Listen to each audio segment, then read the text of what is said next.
Gentlemen, wake up! Wake! Oh my gosh, that was a good Wake one. up! Wake up, motherfuckers! We're getting into the shit. No, hello everyone. How are you all doing? I've already asked on behind the stream, so I'm pretending like I haven't seen you guys. I've been talking for the last half hour. It's wonderful to see you all again.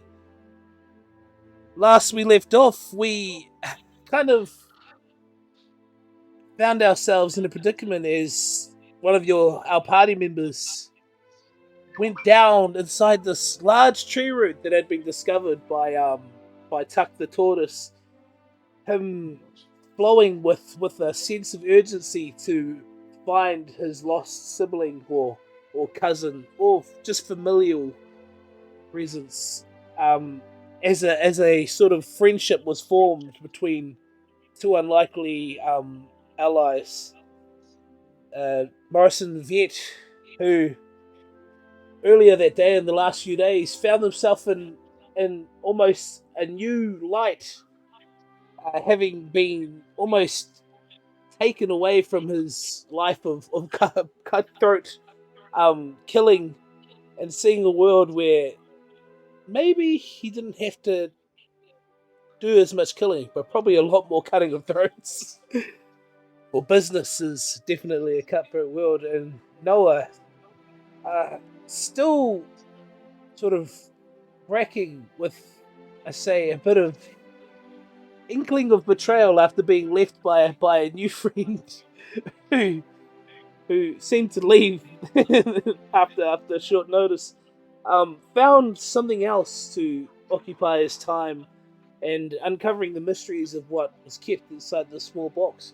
Um, as you all are gathered around this tree, we last left off with Gensilor looking down this large space, steering into this pit, this hole, as he tried to fight off the roots that had tried to entangle him, as he brought in a radiant light to almost clear the way, but in the exact opposite, the thing reacted and tried closing him inside.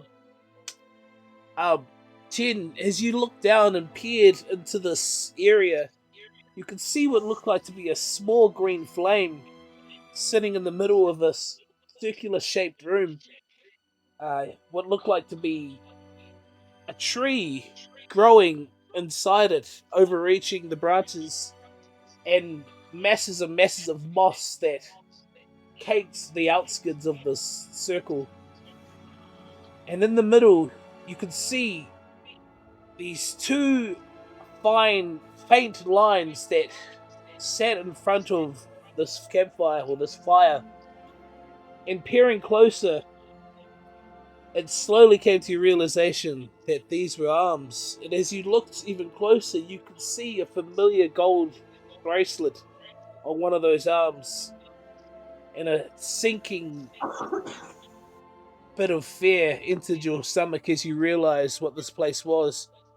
And it feels like years since you had been there.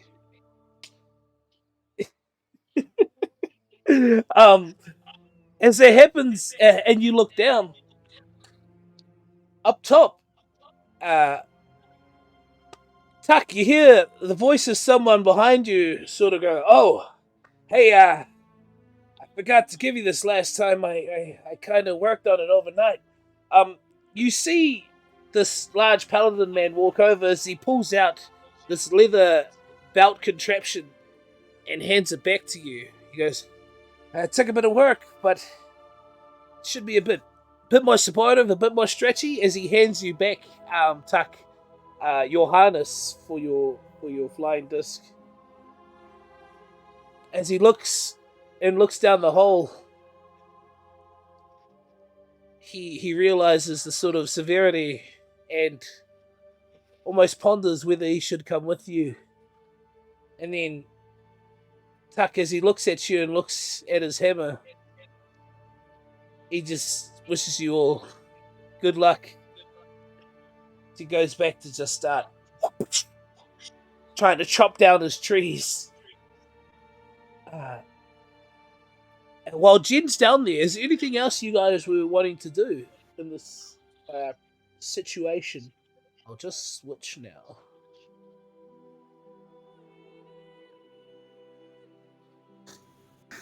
So, are we jumping in the hole, everyone? Oh, yes.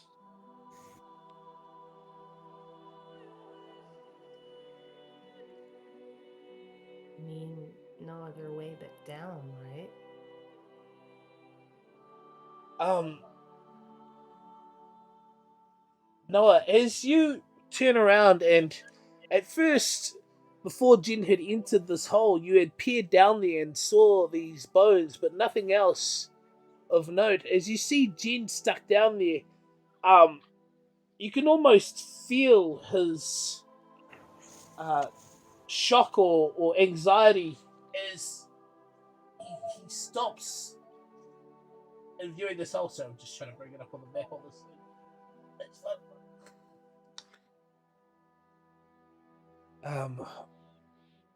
Jin, what were you going to do? I'm gonna jump down by the arms. As you go think of jumping down, as you look down from your sight, you poke your head through almost instinctively to go and pull.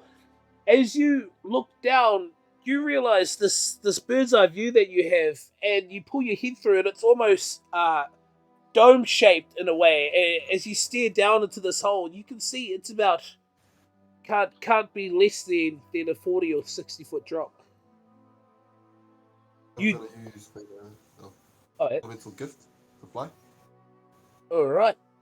As you see this sort of height differential and peer down, you sort of instinctually, as your body sort of shimmers. As you do, you can feel the roots that were tying around you start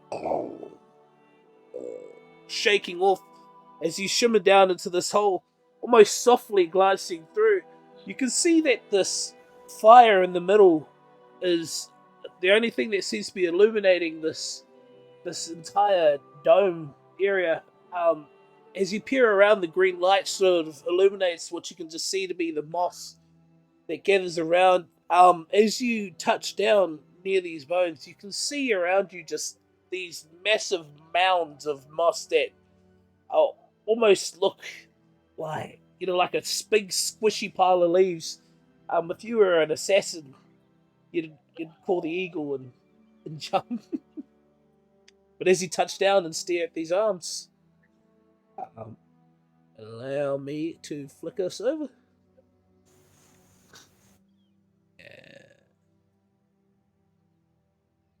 And it's like I set this up, and then no my luck, it'll be wrong. So,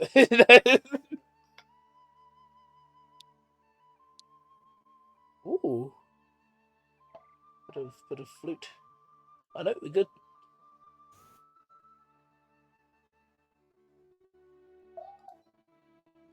Ooh,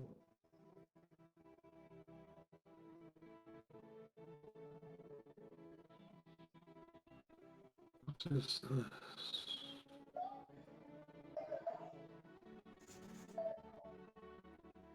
Yeah, things waking up. As you get near these arms, almost you feel a phantom pain traveling from your shoulders all the way down to your fingertips. It's like it's staring at something that is yours, and that as you look at them now, sort of out of body, that these things should hurt, right? This I just realized nothing's clicking in properly, so all of this is hidden. Oh goodness gracious me. Um, I just can see on things screen all the stuff's piling in. That doesn't matter too much. It's just did it make sense storyline wise? Um, uh, and you look at the hand furthest away from you. This left hand, as it has this golden bangle on it. You can see words uh, sort of engraved into this bangle.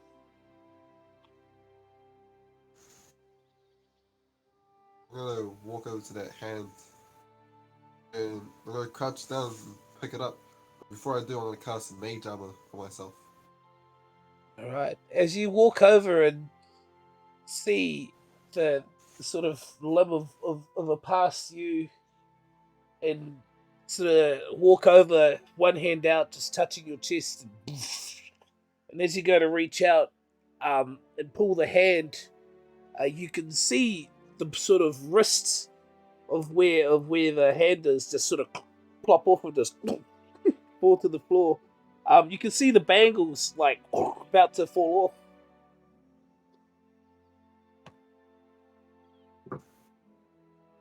And it does.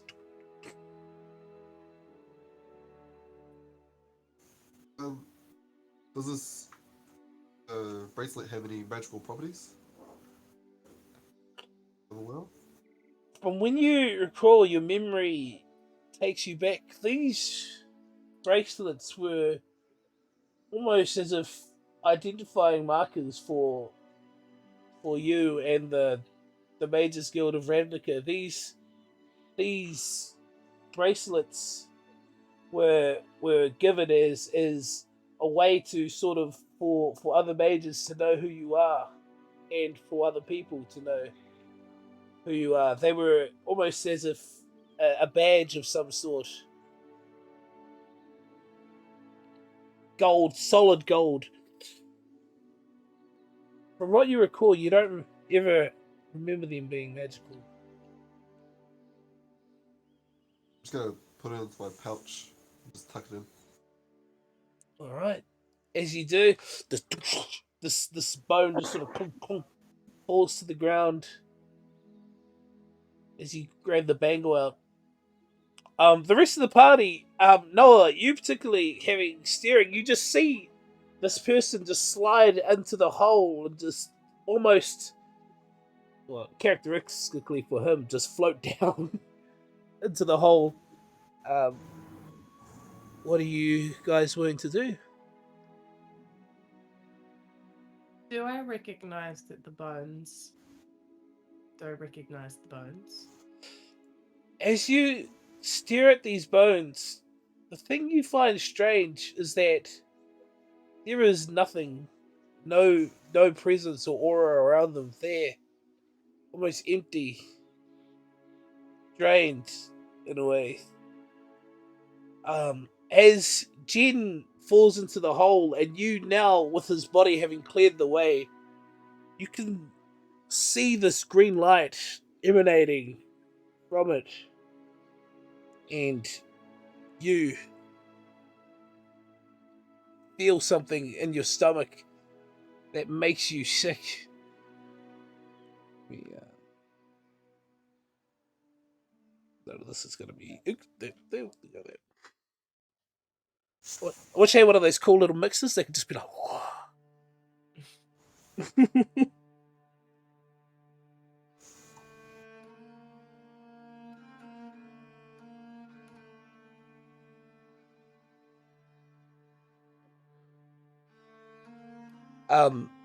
Vet, as you see Noah appear down there,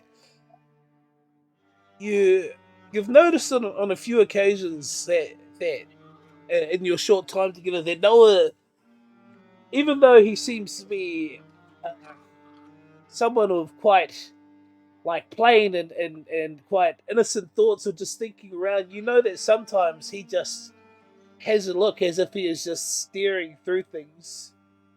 And as he stares through this hole, almost instinctively, you know that something's going on. That he's uncertain about something.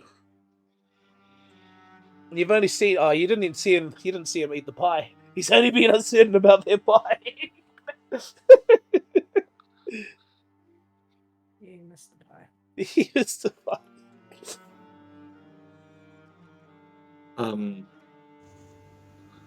I look at him and say, "What is it? You seem uneasy."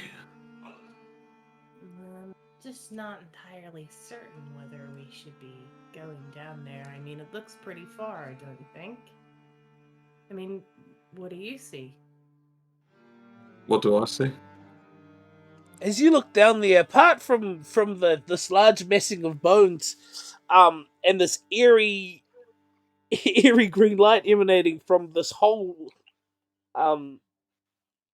You don't sense anything. You don't get any goosebumps, stuff like this. Even all the bones, you think that's rather creepy, but to vet, you've seen lots of people, in their skin suits like this. So what's the Um, difference? I look at Tuck and I say, Colonel, is this where Cookie is?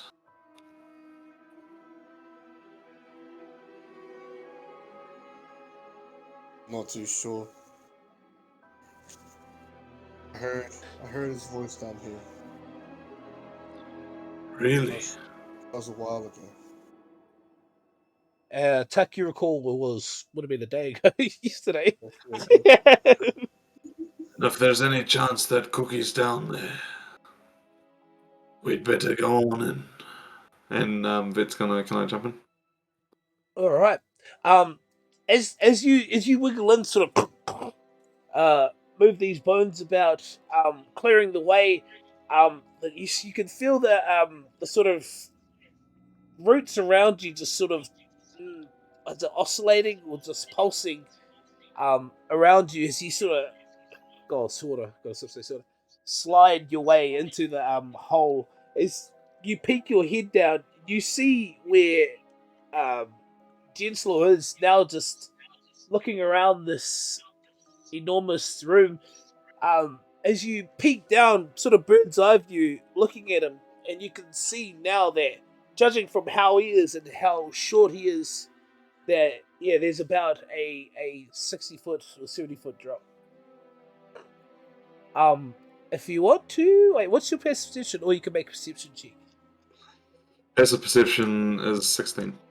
You do notice a whole lot of moss, or just things around the edge that are illuminated, like just giant piles of leaves,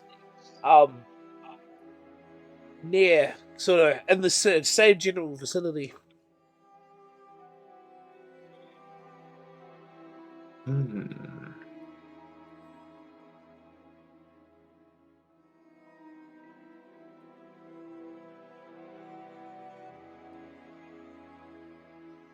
Okay.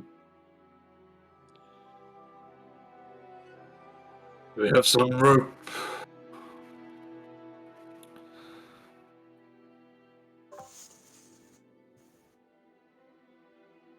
The climbers kits come out. Actually, I think I've got some rope. You know what? A daggers? Check my inventory. Oh, I have rope. Yeah, So do I, this think. else. I have a stake. Well, like a climber's I don't python. have rope. I borrowed Thanatos' rope. I just remembered. Oh yeah, that's so good. I do have rope. I have 50 feet of rope. 50 feet. Mm-hmm. Would you like me to throw you my rope? I was just what I used to. I'll throw you my rope. Probably covered in pie. Vet, as he throws you this rope, you you just almost instinctively catch it, as you just feel this sort of slimy residue all over it. This sort of congealed, which it smells quite delicious though. So you just sort of trying to wipe your hands off the sticky rope. Is there anything that I can use to tie around the rope and to lower myself down to the next? Me, I could throw you a dagger, but you'd have to like catch it or something. We can try that. It might be fun. I have a sword. Oh, what is? Quite interesting. As you guys plan out, up on top, Jen, as you grab this bagel out and put it in, it sort of flicker to the light, and you can see the name as it says on there, Jenselor Meliame. Guildmasters. Wait, no, sorry. Mages Guild of Ravnica. And you see it's got a little identification number on the bottom that says 24601. As you just tuck it into your bag. There's feelings of general yeah, what is it, like a reminiscing as you walk around here. You weren't here for too long the last time. And just memories of a almost a portal that was summoned in this pit, now gone. As you look at the surroundings, you don't recall a tree growing there, and the amount of leaves have just gathered in this place. If there's anything you want to do, Um, I'm gonna try and do a detect magic ritual. all right, 10 minutes. How long does your flight last for? 10 minutes. Okay, so that's all right. While you're detecting magic, let's go. I'll say you got 10 minutes. In that 10 minutes, that time just while you're not sure what's happening down there, but Genslaw, as you look around and pull your tome open, sort of stop it on a page, as you see all these little runes and engravings, as you start going through and reciting the magic in this book in order to detect this room, any essences. My apologies, Tuck, Noah, and Vet. Vet, as you grab this rope and this sort of offer of getting a dagger, you do not like. Maybe you could wrap it around this tree with just sort of basic knowledge. Maybe wrap it around the tree, although knowing that you'd have to use up a bit of your rope just to get it around there. The tree itself looks like it's about 5. It's like 5 foot round. Is that too much? No, that yeah, Yep. It's quite a wide round tree. Alright, cool. Can I attempt to tie the rope around? All right. Just the 30 foot. 50 foot. As you tie it around, Yeah, 50 foot rope. and give me a survival check. That is. What is my survival? If someone's helping him, you can get advantage. Oh, yeah. Is someone helping me? Yes, Tuck looks like he's nodding. I'm gonna roll advantage. So I got a 3 and then I got a 7 plus 3, so flat 10. You sort of taut this rope. Look at it. As you try your hardest to get it around, it seems for the first few times as you try to wrap it around this tree, it does that thing where you try to pull and put weight on it, and it sort of boom, like bounces off, like keeps slipping off. As you just finally put it on there and just start smacking, just trying to drive into the base of this tree, just some holds to sort of brace it in there as you just try to wiggle it in. You get to a point where you sort of grab the rope and give it a pull, and as it doesn't move over the first 2 pulls, you think, fuck it, that's it. I'd say you've got 45 feet, and so it's a 60-foot drop. So you got about 45 feet of rope there to get down there. I will then attempt to lower myself down the 45 feet, and then is there anything for me, like is there walls at this level at 45 feet, or is it just like a drop? Or is it still like a bit of a tunnel? Could I try and, use my sword to sort of jam it into the wall and slide down on my sword, Alright. What I'll do the is, remainder of the way? you see as you go down and drop down these masses of moss, and as you start trying to work your way through them, your head sort of comes out of the hole as well. You can see now that where this hole is, it's not exactly right in the middle of this sort of dome, but it's just offside. as you can see, there seems to be other holes all around this dome. As you climb down, and you look to where the sort of cylinder comes down above your head and peaks off, it seems maybe about 25 feet or so. Wait, I've got the map right here. I can measure it. Oh, that's good, Theatre of Minding. Yeah, it is 25 feet. What am I talking about? About 25 feet away. You can see the wall, but as it sort of gets closer and closer, and starts dipping away. About 15 feet away, though, you can see these large masses of leaves and moss all around you. I try and start swinging, get a bit of momentum on my rope, and then try and land on the moss. All right, roll acrobatics Come on, baby. I think I've got or enough athletics, acrobatics. whatever's better for you. Oh, I rolled a 19 plus 8, 27. As you look down and look up, and you grab your sword out to see somewhere to grab, and sort of as you slip, and then look around, you just sort of try to grab the top of the hole as it leaves you and push it off as you just fling yourself, sort of hit the side of the cylinder, just slide and just start smushing into some soft moss, as you can feel it sort of squirming around you, just like pushing you, but almost too soft, it's almost swallowing you as you try to move around. I'll put you in.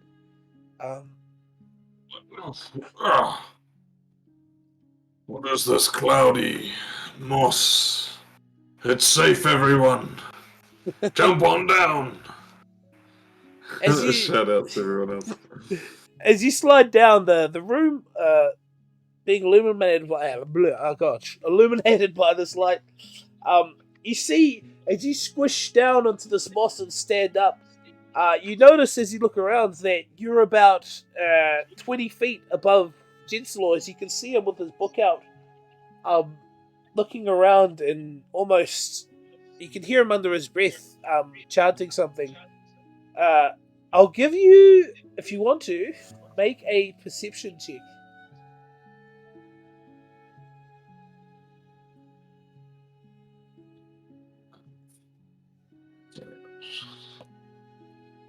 Oh.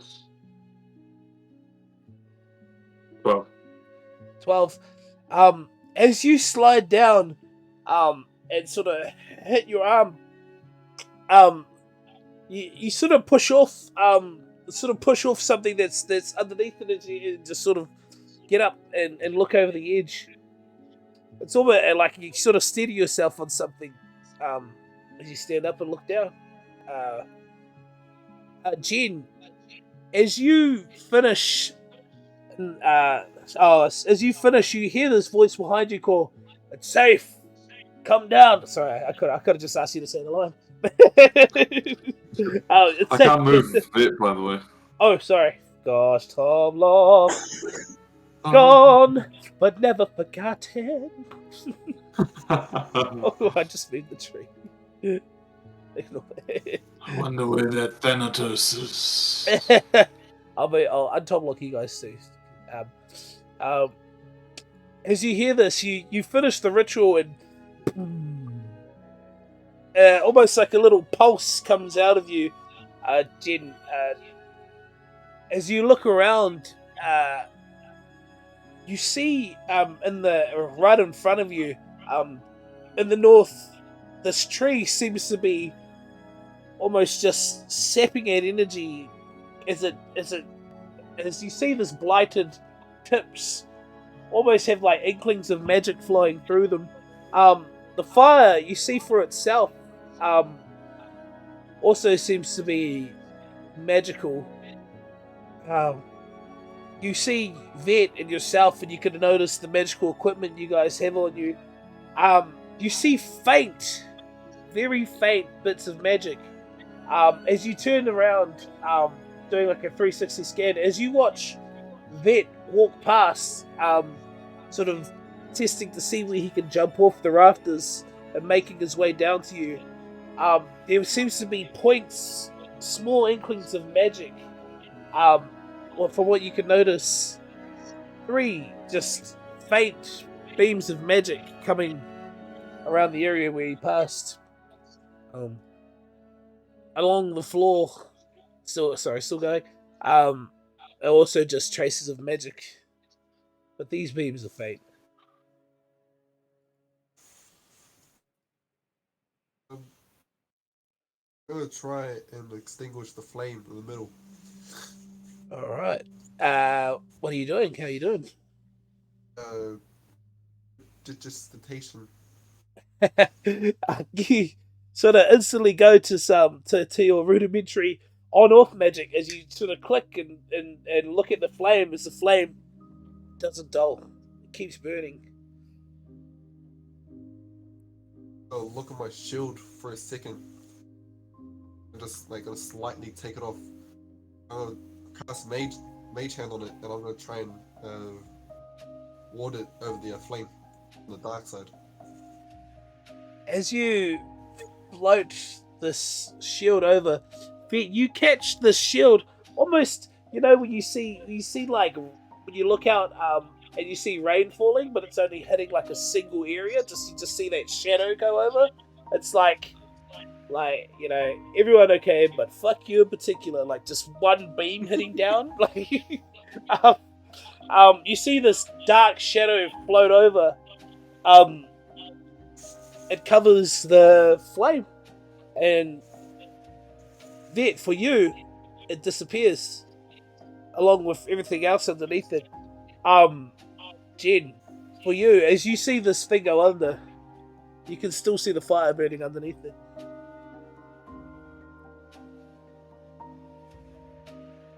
I turn to Vet, and I just suggestions.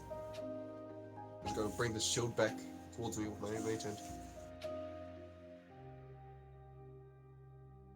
I mean, if we had an axe, we could try and cut down the tree.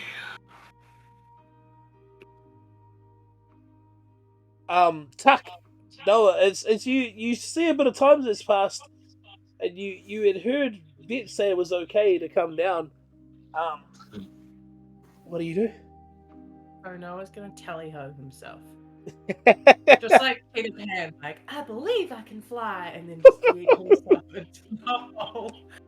All right, I'm here for it. I'll get you to make a let's go a dexterity and acrobatics or an athletics, and what? How do we roll luck in this game? Just straight.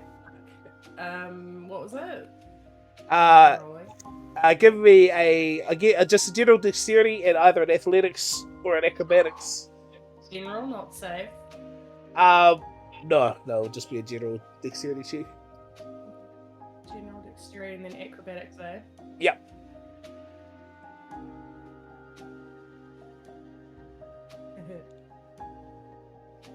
So we've got 21 for my dex check, Nice.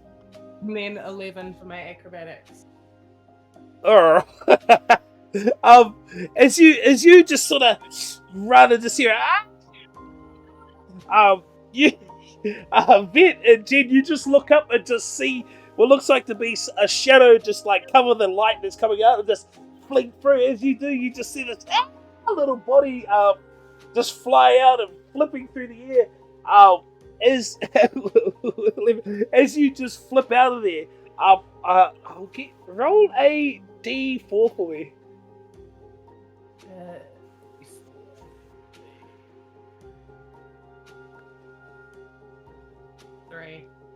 3. All right. And then now I'll get you to make a dexterity saving throw. Fun times. 24, 26. 26. As you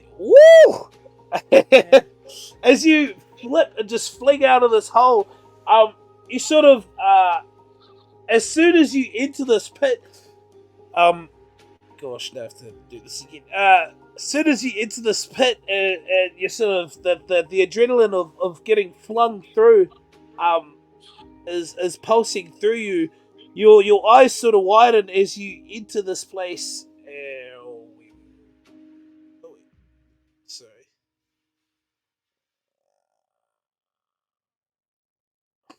There we go.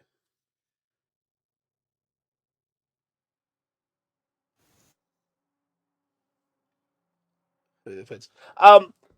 As you and you your body flips through and you look through this place, you sort of instantly look around and just almost a bit of hits you as you can feel your chest start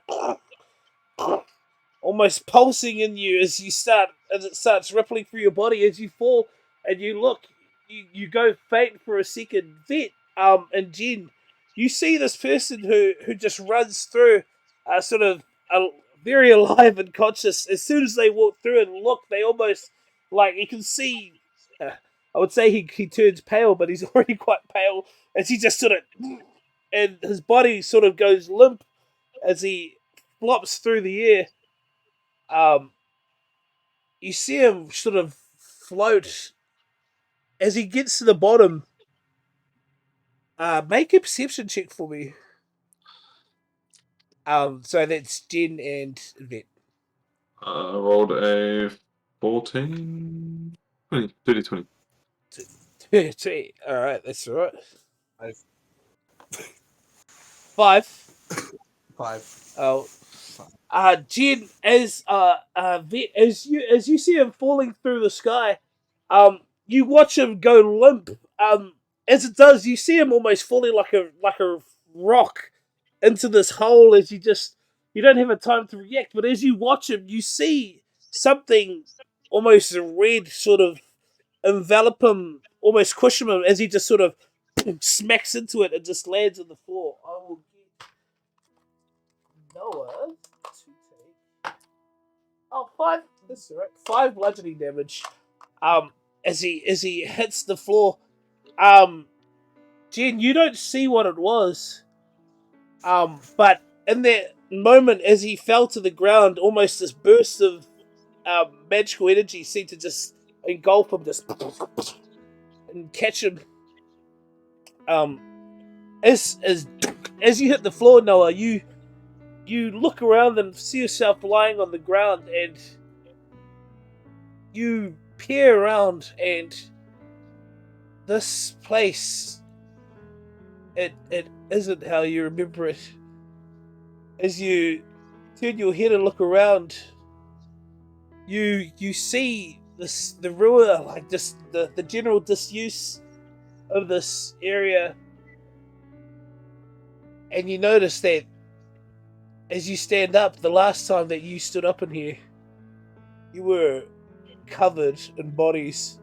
As you move yourself around, these bodies are gone, and it's just you. As you turn around and look, you look for faces of people, and the general feeling of knowing that someone's watching you or someone's there. It's gone from this place. But that sinking feeling in your stomach still sits.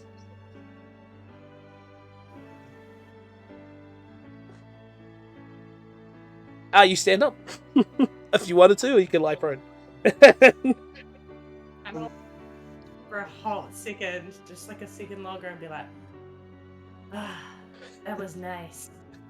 Felt like some kind of foreign massage. And then Noah's gonna stand up and kind of just glance around a bit more, just kind of take it all in. Just wondering real quick. Yep. Would my detect magic have picked up the thing that broke Noah's fall? Yeah, that's what your detect magic picked up, and that's as you saw. Whereas Vet physically saw this something sort of cushion Noah as he went limp and sort of try to soften his floor. You caught just a magical burst leave Noah as he smacked into the floor. And is it from any magic school that I would know of, or this? From a school, it doesn't. Gosh, I gotta stop moving this. From the school, you're unsure. It's magic that you're unaware of. It feels as if though some type of Oh, you know, they're quite low level spells, but like some type of shield or a type of featherfall, but almost as if this power wasn't a spell that someone had done. It's as if like reactionary or just a bit of magic. It reminds you of powers that Hermaeus has.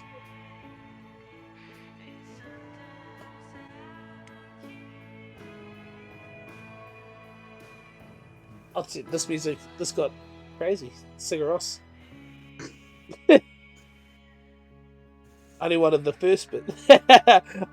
Tuck, you see these people go down here, you hear a and then a nothing, and then a donk, and then just you could hear like the sort of mumbled voices down the other end. Tuck, as you see everyone who's jumped into this hole to find Cookie, you stand atop. Just my work is I am the baby. It flies off. Leaves. Let me just change the music up over this. But what are you doing? Just gonna say goodbye to Smithy, who's smacking the tree. Like later, Tim, and then he's like, my name's Darren, but okay. oh, sorry, John. All right then, see you around. Yeah. Hey, I didn't even ask, but you know, when you have babies, are they like eggs? Are they egg babies? Like, you must have like 28 at a time, right, or 60? Are you assuming my gender? Whoa! Well, you're a girl? Oh, ma'am, I didn't know. I'll he just goes back and starts hitting the tree. Yeah, my name's Tim. It can be whatever you want. Just don't tell Colleen I said anything to you. All right. As you go down, I'll get you to make a strength check.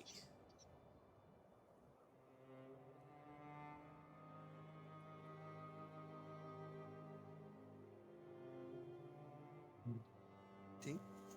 10. 18. 18. As you go down, the hole which had been first sort of opened up slightly by Gensilor, and you having gone down there and had appeared through that hole, when you first went down there by yourself, it was big enough to sort of fit your face through, and just sort of the people's bodies have just sort of made it wider, this whole wider. And you see your big shell and just your weapons and armor as you just weapons and just body trying to pierce your way through. You can feel the ropes and vines sort of gripping onto you as you try to make more room. Is there anything you want to do?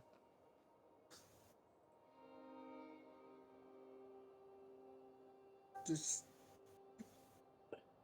We have a friend. Oh, goodness. Sorry, I'm late, everyone. That's all right. While we figure out what Tuck's got to do, I will just have a quick break so I can sort out this window. We'll be back. Frank, as you sort of pop your head up and almost gonna first admit it, like you just see this axe just sort of smack a tree behind you. As your head pops out, you just sort of look around, realizing where you are now. Ooh, there's a bit of feedback coming from somewhere. Is that me?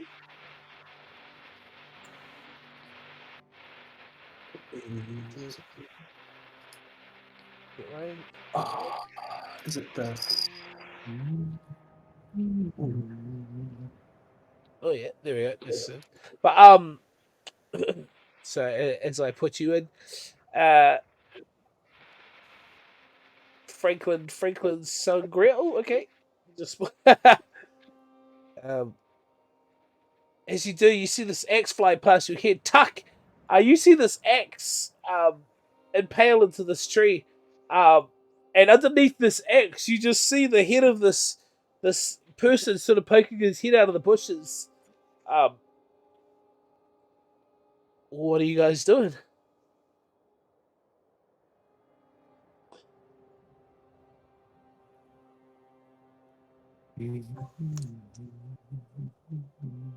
Well, Wow. You say wow? Wow. Darren walks over and goes, "You! Get out of that bush now!"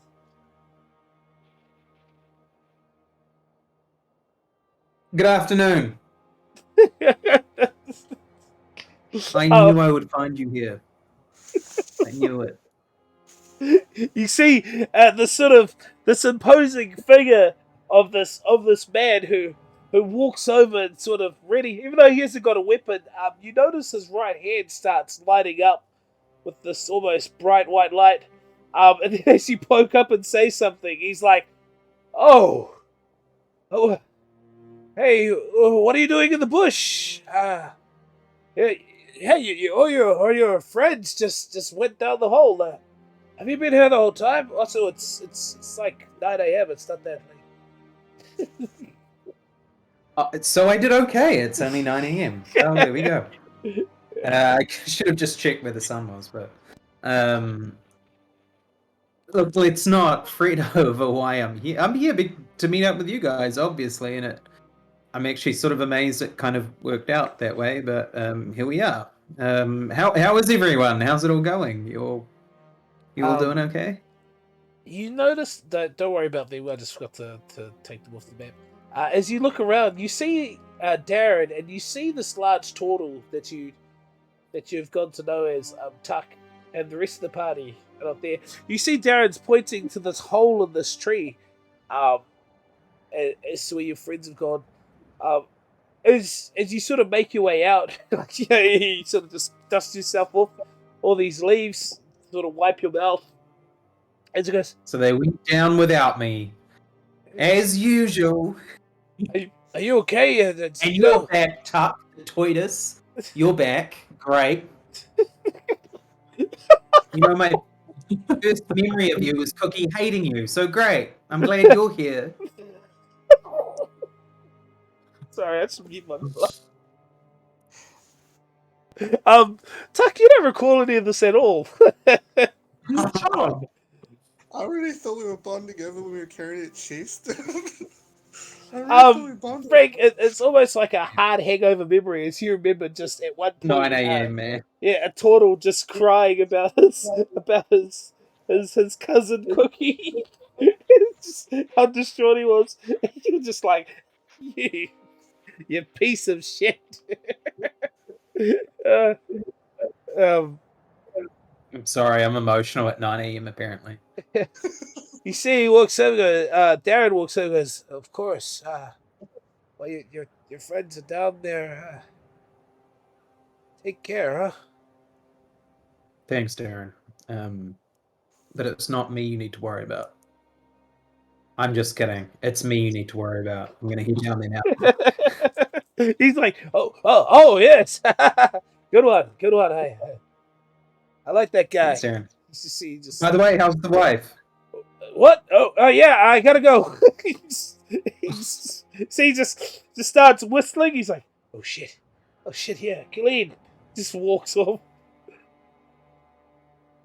Right. I'm sorry. Turk. Why are you up here, by the way? Why are you not down with them? I was about to jump. Good question.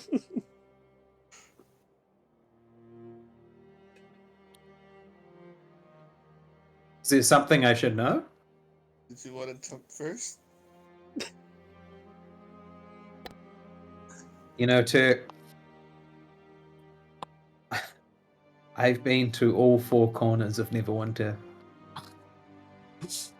And, you know, you don't ever get anywhere without jumping first. So I'm just going to get this over and done with. This better not be a trap, and it better not be... Because I'm still a little bit... You know what? It's 9 a.m. I'm just gonna jump down. I'm gonna do this. All right. All right. I jump down. With your passive perception, so you just as you walk and you see this hole down there. This is the first time you've ever seen it. As you walk past, you notice you have to crouch down as these bones of skulls and bones and legs have been pushed to the side already, and you can see down this green eerie hole.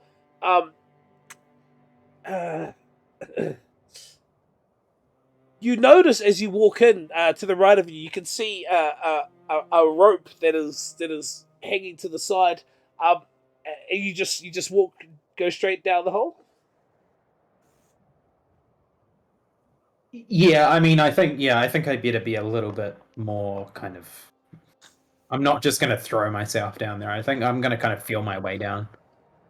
That's alright. As you get closer to the hole, sort of using this rope to sort of steady yourself, and you look down, you notice you can see figures down the bottom. As you look down, you can see the figure of Noah, Gensalor, and Vet at the bottom, and this green fireplace sitting in the middle.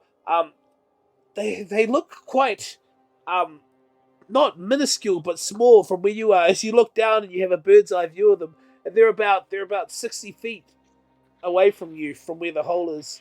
As you look down from a bird's eye view, this rope seems to go down about 50. It's 55. Yeah, was it 55 feet?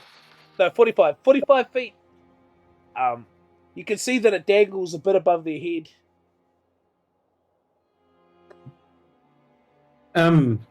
Tuck, you go first.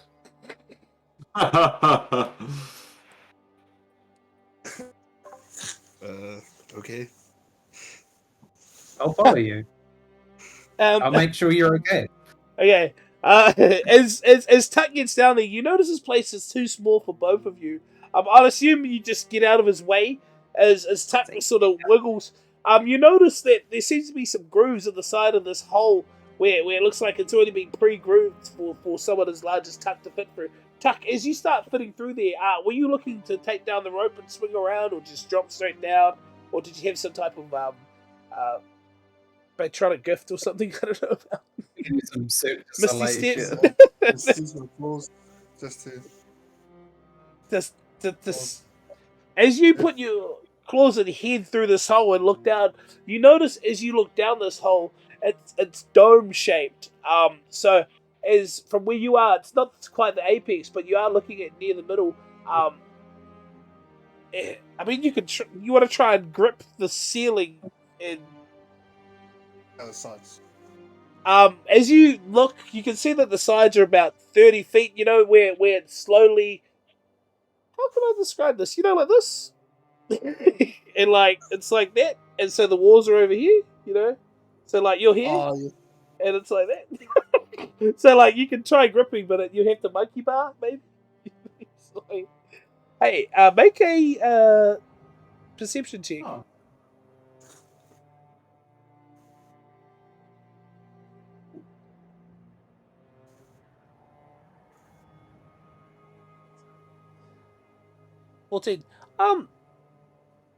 You know, it might be doable. As you look at these holes and these grooves, it seems like there seems to be roots that maybe you could grab, pull yourself along. You with your sort of turtle claws, and with enough strength and maybe a bit of dexterity, might be able to, just like climb your way to a certain part of the wall and then start using your claws to drag yourself down the rest of the way. You can see there's definitely holds for your fingers to like sort of like push and pierce in and try to grab to these roots. Alright. I'll get you to make give me a strength check, and then I'll take a athletics or acrobatics check.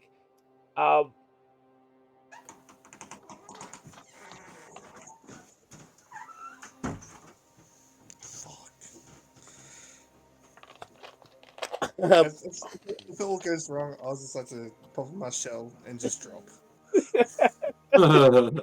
And as you crawl your way along, the three that are at the bottom can just see this large mass start coming through the hole. As his shell starts peeking through, you notice the green light starts reflecting off it, almost giving a bit of a green, eerie disco ball feel. As he starts gripping the roots and crawling along, Vet, you just peer up and can see like the roots are sort of just ripping out as he's ripping, and as you see him still trying to claw along, you can see that they start slipping from his hand. He starts like flipping through. Get you to make a dexterity saving throw. Yeesh. Natural 20. Ooh. But Let's then, go. as you, it's almost bungling through. As this root falls over, you just see a as like dirt starts clopping over and leaves start falling around. As you grab this root and sort of drag to the side and just start flailing with your other arm to try and grip the side of the wall. And you just start clawing your way down. You feel like a little handhold as you fall, and you instinctively just pop into your shell. You just see this little pinball vet just sort of boom, boom, boom, boom, boom, boom, boom, to start bouncing around. Tuck, as you fall, you head into some of these leaves, and you feel a mass of it just flip over. And you can feel something like very hard that's not wall sort of hits you. As you bounce off. As you fall and hit the ground, you'll take no damage, so you're right, because it would have been halved and halved again. So, as you sort of land in your shell, but you're still in the shell at this moment. Vet, Noah, and Jen, if you guys were looking at that, I'll get you to make a perception check real quick. He's pretending he didn't see it. Oh, that's a natural 1 for me. Natural one. Ooh. Natural 20. Natural Oh. 20. Oh my goodness. Yeah, natural 20, natural 1, natural 20. A 17 and a natural 20. His I like to just pop out my shell. Alright. Do like the superhero landing. And you sort of hit the ground and just sort of spin like, and as you spin, you just sort of pop your hands back out, and then just like roll and flip, and then you do like the put your fist down, and you're like, perfect every time. As you stand up and just look at everyone who definitely saw you just clumber your way down. Noah and Jen, as you saw him hit in the back, these leaves fell off, and you can see what looks like to be the outline of something sitting on the wall. Jen, with your detect magic, how long does it go for? Is it 10 minutes or an hour? 10 minutes? I can say if you're still standing in the same part, like if you're just standing there, I can let you keep casting it. But from where you are and you see Tuck fall down, these leaves sort of go, and there seems to be an outline of something in the back of the wall, just lying there staring at you guys.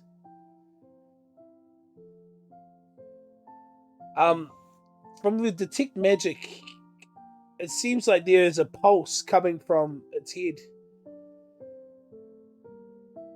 I try and use chain whip on it. Grapple it. Yeah.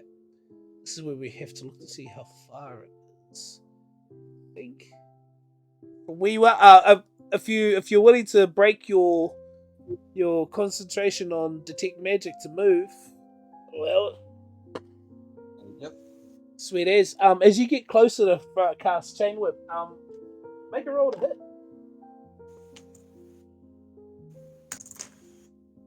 I can't see that. There's another natural 20.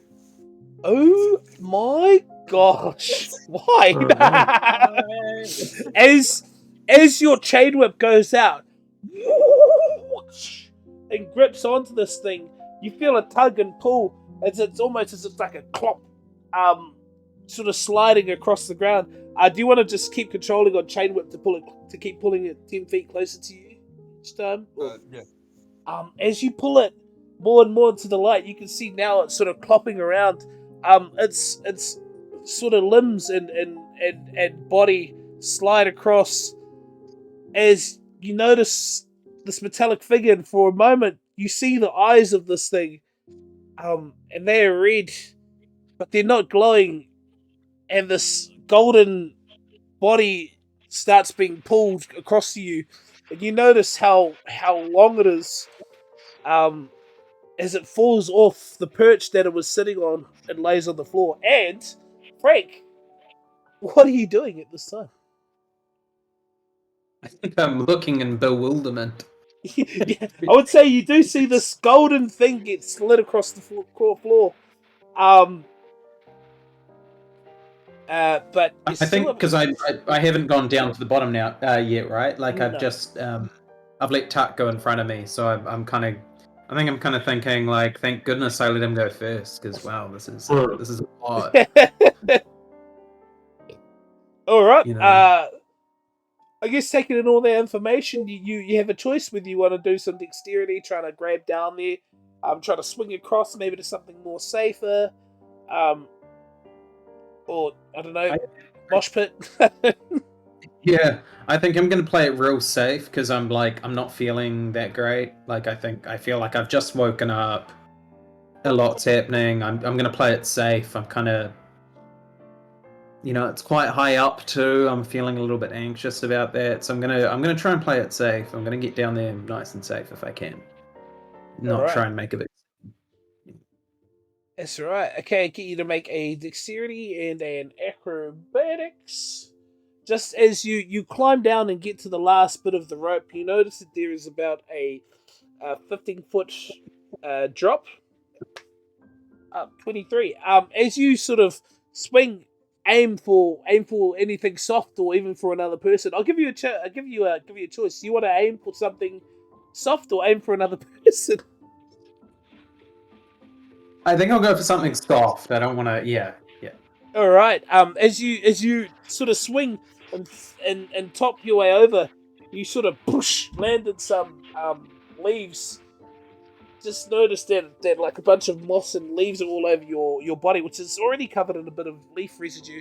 As now all of you are inside this rather strange dome-like exhibit. All right.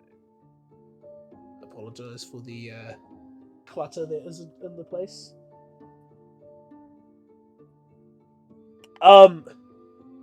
As you fall down, as this clump happens,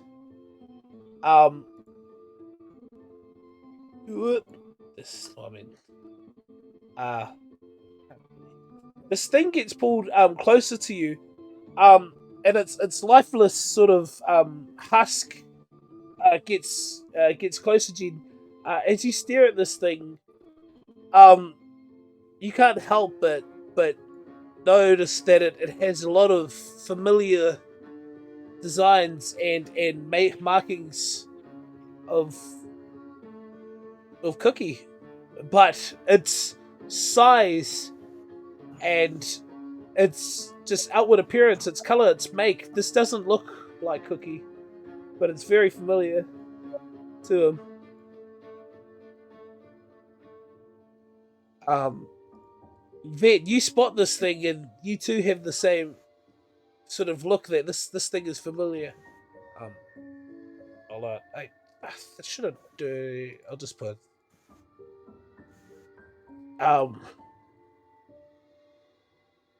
As it lies lifeless, you hear, in the flames, and you hear a voice from behind you, Jen, say, "Remarkable constructs, aren't they, Jen?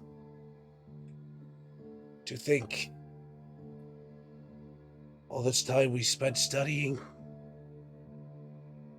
thousands of years ago, they already discovered it all." As you look behind you, stepping out of the fire, this black figure emerges, his eyes sort of opalescent in his long white hair as he stares at you.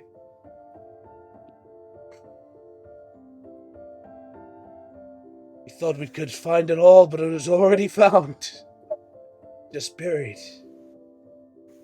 Buried by those who wish to keep it.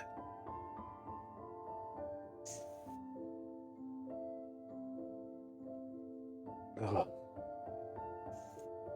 Seems you've made it this far. As he looks at all of you, this man acknowledges each of you, and he looks at Utak and sort of turns his head to the side and he goes, well, you're unexpected. But you see this person turn to you, Noah, and once again this feeling sinks into your gut. As he turns to look at you, his eyes sort of pierce, and you see a almost look of amusement as he goes, "Ugh. You were never meant to be." Interesting thing technology is, Jen. You think they work one way and they work the other. I've been shown this now. As he looks at you all, he goes, I guess we have no need for this place anymore. It's done its use. Vet, you see, he looks at you, he goes, ah, you're his son, aren't you? Well, the apple doesn't fall too far from the tree. Make a perception check. Everyone? Everyone can. Where's my D20 go?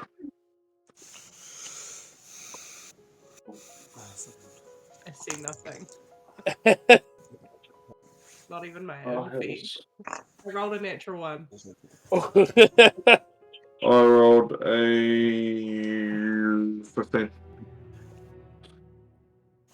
This is I the right rolled one. and leave them. 15. No. 14. You don't see anything. But Hey, you feel natural it. Natural 20? I got 25. Vet, you don't see anything, but you feel it. Tuck, as he turns to look at Vet, you can see on his belt a sight that you have only seen in sculptures and books. You realize that this is the helmet of Horvath the Chosen. As he looks at all of you, he says, well, it's nice seeing you all. Please, take these as gifts. Maybe one day you'll know how to use them. You see him start stepping back into the portal, or into the fire. Wait. You see he puts one foot in and then looks at you.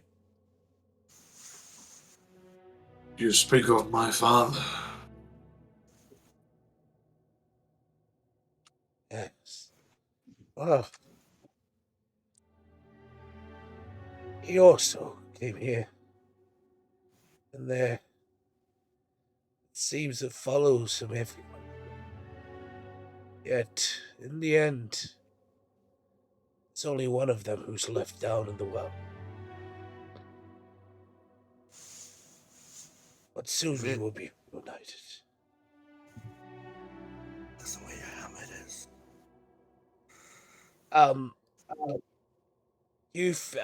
Tuck, do you see him walk back into the shadow and this helmet glint behind him?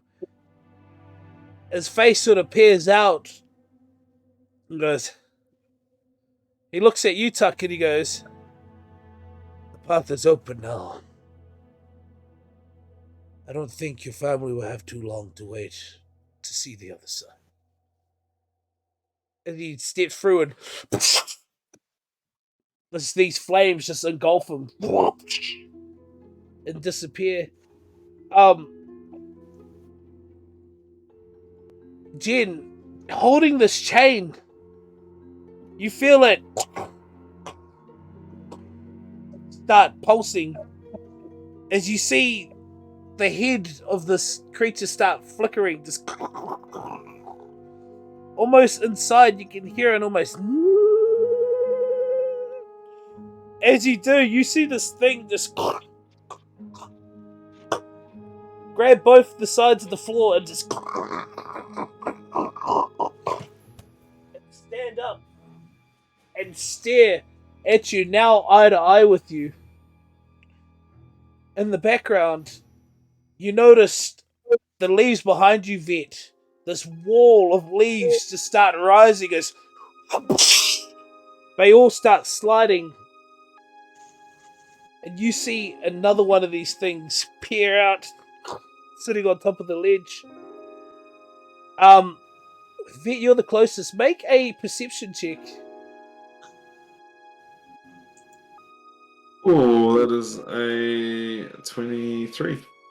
You notice lights in amongst the bush next to this large creature, and you see them scuttle up the sides of the wall and disappear. Oh, this is it. As you see these creatures, these two creatures stand up and look at you, you hear a in the portal again. As you do, you see the face of a person start to emerge, a figure. And Jed, you pick it up. Actually, Tuck, you pick it up immediately. You realize that this is the face Ultron. of your sibling. You see this person poke out without its clothes on, and you notice this body that's attached to it is not its own, but its head is still the same head. And you notice its eyes have turned ruby red, missing its clothes. It even takes you a second to recognize it. I'll get you to make a wisdom saving throw. And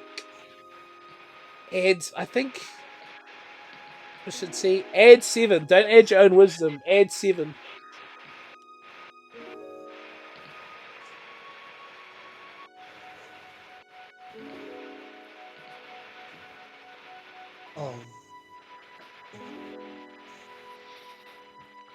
I'm not. What was it? Oh wait, can I actually do it? Not on this one. What is? If it's all. Oh, yeah. I think yeah. Do it. You do it on that one.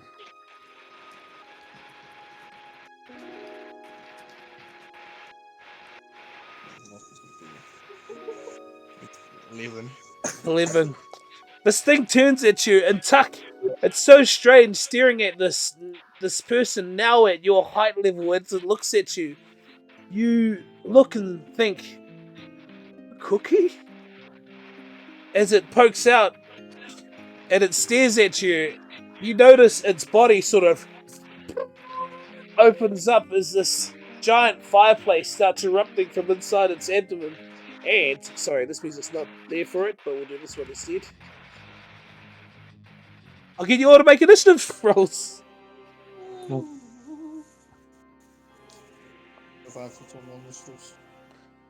Let's go. 17 plus. Wait, what do you have advantage? 24. I have no idea. Because Are you a barbarian? 27. Yeah, I have advantage on tile for initiative. Yeah, I got advantage too. No, we all have advantage. wait a I got minute. 24. I have feral instinct. Yeah, fair instinct. That's it. Yeah, I have that on tile. Yeah. Oh, the thing's. So- Oh, is I just realised Anthony's left, so the video's left, so his The Oh, is camera's mucked up. Oh, there. No, Ah. sorry, I am here. Sorry, I was just. I had a lot of. There was a lot of background noise that I. Was Oh, trying to- yeah. So this shit can hit the mutey button. If that, what's it coming? Oh, it's the background button from your one. Yeah, it was Ah. coming from me. Yeah, so I was trying to like sort it out, so it wasn't happening. All right. So sorry, that was a. So all right. We'll go and do this. So do the initiative checks. Who had 20 to 15? I had I got 15. 27. Woo! Oh yeah, I saw that. Was that a natural 20? No, that was a natural 19. Oh, My initiative. goodness. 27. That's fine for for that's fine. That's okay. 17 for Gensalor. What we got? 15 to 10.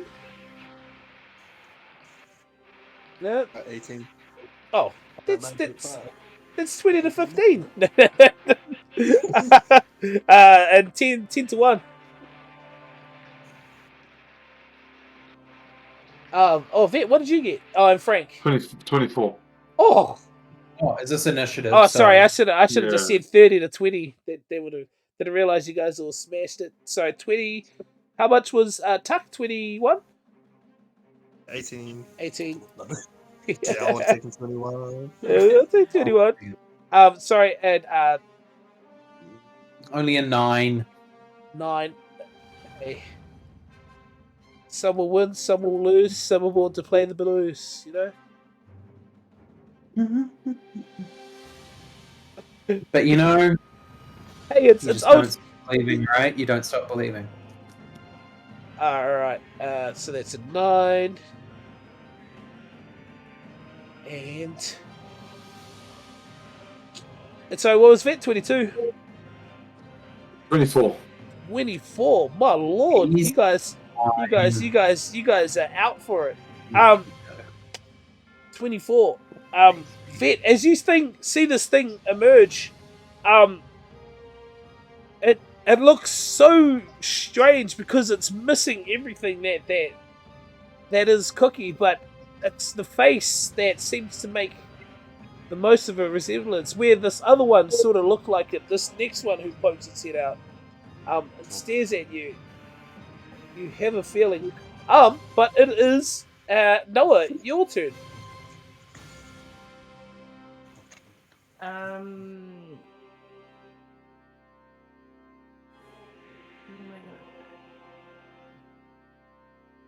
Where am I currently?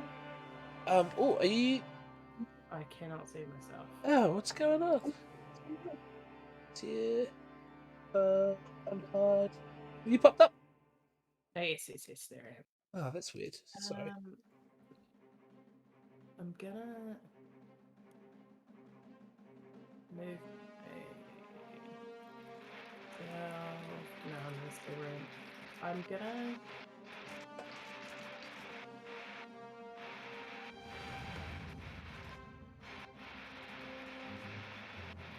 So we've got Cookie in the middle, although I don't know that's Cookie. Who else do we have around me? Are we obviously the giant guy? Yeah, you can definitely see the giant man standing on the ledge. You did see a figure that Jen has pulled, and it is now sort of you would have seen it sort of stand up. So I think you pretty much see everyone. I'm gonna start by, I'm just gonna do a general ray of frost. I'm gonna feel my way out. I'm gonna target. I'll target the big guy. All right, ray of frost. Roll to hit. 9. 9. As you see this big thing stand up and sort of lord over and look down at Vet, you just see this Vet, you see this bolt of ice just fly, sort of like a snowball, just straight at this large thing. As it does, it sort of hits the front of its chest as it just watches it roll down. and then it starts looking at you, Noah. Anything else? Nah. Leave it for now. All right, no bonus actions, no movement. No, I'm gonna wait. All right, that's cool. Vet, it is your turn.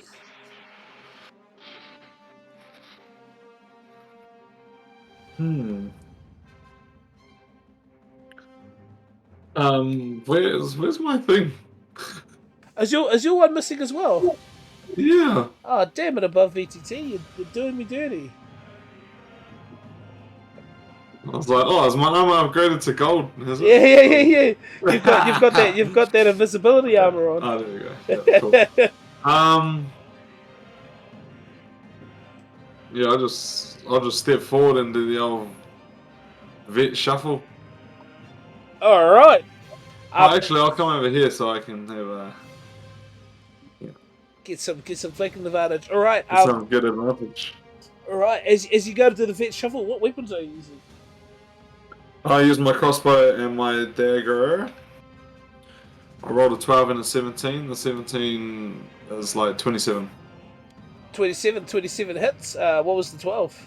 Oh, that's a advantage. Yeah. 17. Yeah, advantage. I'm gonna use sneak attack because I have advantage. I'll sneak attack on the next attack. I'll use this one with my dagger. My first attack with my dagger, so that is, and I'll use a charge as well. All right. To track this or to mark this this thing. I can't pull up mine. I'll just roll because this is not working. I rolled that's a 4 plus 7, 11. For 11. the first attack. All right. You see, as you go for your dagger, sort of cut along the body of this thing, and sort of its head turns around and looks at you as you just slashed its sort of chest. As you see it bounce off, but you notice that the dagger sort of leaves like a sort of carved line into it as it takes damage. And follow it up. Follow it up with my crossbow attack. I'm going to use sneak attack on this one. All right. Roll to hit. 27 again. It's a 17 plus 10. Yeah, 27 hits. So, what is my sneak attack? I get crossbow is 1d6, so I'll roll that first. That is 2 plus 7, 9. And then for the sneak attack, which I believe is 2d6. 3d6, yeah. It's 10, so 19 plus 4, 23 for the second attack. 23. All right, is that all up? That is all up. All right. The second attack. As you go to shoot your crossbow, as you do the slice and turn around and go to shoot this thing in the head, you watch as this bolt just goes straight into its jaw as it sort of takes the bullet and then just looks at you. 23? Alright. Anything else? That is me. Actually, I'm going to look at Frank and I'll say, Frank, nice to see you, old pal. As I'm like in the middle of fighting. Vid, I think that's the happiest you've been to see me in a very long time. All Don't right. make me take it back. Wait, no, take it. I like that. I like that. All right. You see. Frank visibly, he's trying to hide how much he enjoys the fact that Vid acknowledged a moment. That's all right. Sorry, I have to. I've done the wrong move, but don't worry. I'm just gonna flip this out and then redo the damage, so that's okay. Because I've noticed I've used the wrong tokens, so. Because I was like, wait a minute. So that right, there we go. And that was damage. All right, okay. Because I was like, wait a minute, this is the guy in the middle. You see this as this arrow goes into its head, Vet, it turns to look at you. As it does, it flips around and sort of spins as you watch it. Just these two hands go up. Jen and Vet, you both notice on its hands it has what looks like to be these little gems on each of its palms. As it points it straight at your guy's head, it just shoots out electricity. So.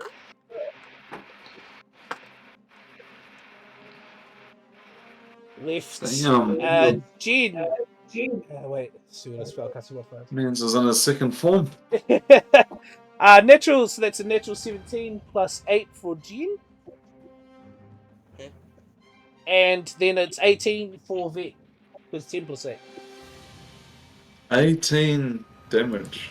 No, sorry, that's to hit. Oh, yeah, that totally. Oh, yeah, sweet. Now, as these two pulses come out and shoot, you just see these two bolts of lightning shoot at both of you. You'll take. Uncle Bob. Yep. I've realised that my shield is gone from my inventory. So I don't have my whole armor class. Yeah, it's got 17 on here. Is that not your armor class?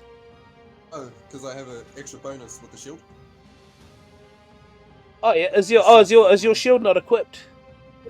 No, it's like gone like the spear from last time. Just disappeared from my inventory. Shield, radiant. Gremlin's going around tonight. That's weird. I think it's in the radiant shield if you want to check it on there. So you got an extra +2, so it's 19. It still hits because it was 17 plus 8. Yeah, because that would have been a All of that, and it still hits. Yeah. Sorry, because it's math. 17 plus 8. As these two things come your way, and both of you will take let's say 8 plus 5. 13. There's 13 lightning damage. You see two bolts of lightning just smack both of you in the face. As these bolts hit you, you can feel it almost like a bit of a shudder in you. As you can't take reactions. You then see this creature look at you both and just start sprinting. Just as he sprints north and hops up on a little perch and just crouches down and looks at you two. And then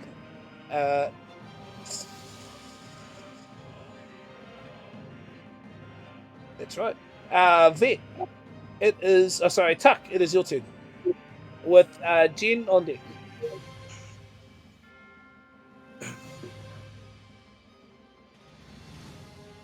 I'm gonna use my movement.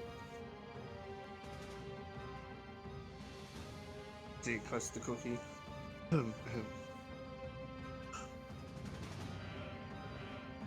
Let's just talk to Cookie. Alright.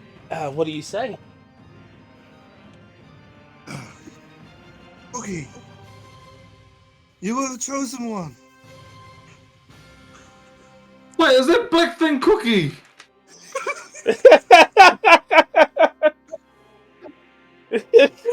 Who said you would destroy the Blights, not join them? You're my brother, Cookie. Oh, Have you got Cookie's ability stats up? Yep, I can. Make a wisdom saving throw. Yes, that was Cookie. What the hell? Sorry, yeah, this one. Sorry, it's up to. I now know, looking at all of them, that they all do look very familiar, but not at all like Cookie. It's kind of like Mewtwo. Yeah. If Cookie was Mew, Yeah. it didn't like Mewtwo. 9. This reminds me of the Omega skin on Fortnite. Yeah, I wouldn't know what that is. I don't know. Neither, I mean. Oh, Omega. Oh Yeah. no, yeah, I know what that is. Yeah. I'm not ashamed. I know what that is. Oh, for some reason the street. Oh, there it goes.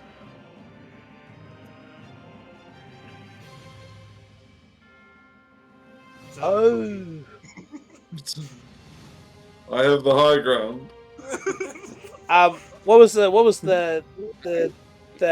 wisdom save? Natural one. Natural one. It's as it looks at you, it is going to take its legendary action. As it turns, you notice that its stomach is still open. I need you and Frank to make dexterity saving throws. Oh shit! What have you done? What have you done?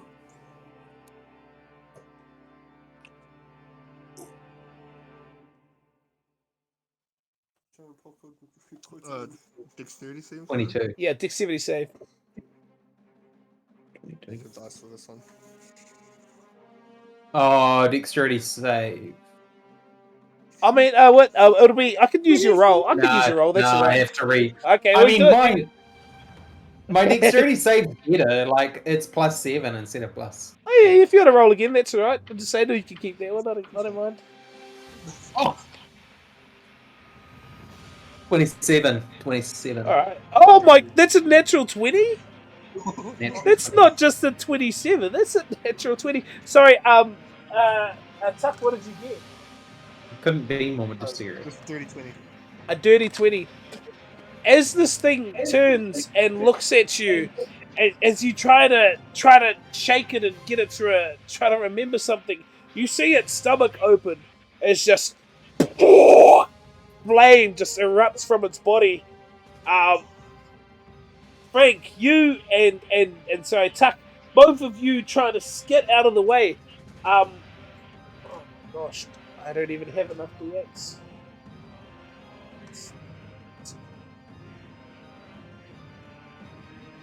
I don't have enough DX though, so you can take that.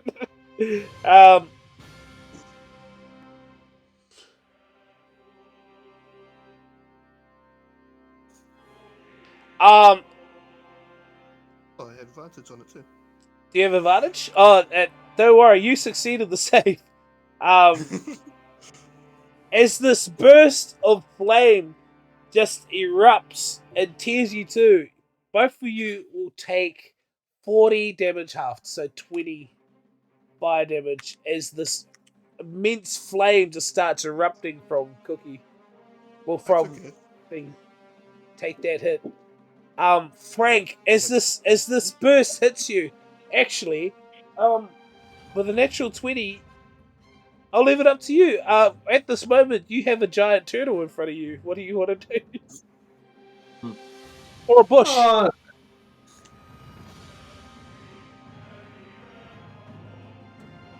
I think I'll go for the. I'll just jump towards the bush. You will take 25 damage. That's just it. The original 20. So that's 7 dexterity. It's alright. With natural 20, I was like, I could choose. You could use something as cover. That's fine. 25 damage. 25. No, just 20. Just 20. Just 20. Oh, I got fricked up. I got friggin' hit. You see now, as it using its legendary action, you see its stomach sort of as like the fire in its stomach lulls down as it looks at you, Tuck, as you stand there stoically staring at him. That was his legendary action. So sorry, it is. You've still got a bonus action and a movement. Okay, then. I'll be like, what the shell, Cookie? It'll power. No, just go into rage. I'll go into rage mode. All right. As you Sicko mode. yeah. Tuck, as you get hit by this burst of flame, you just look shocked at Cookie. So like, what the frick? A bit of like a twinge in your eye happens as Frank, behind him, you can feel this massing of heat coming off Tuck. You start see him growing in size as he sort of erupts, and you see his form change into this rather large dragon-looking figure. You get pushed to the back just because you're in the spots. Bam. Anything else? Final Fantasy boss. Yeah, Tuck's a Final Fantasy boss.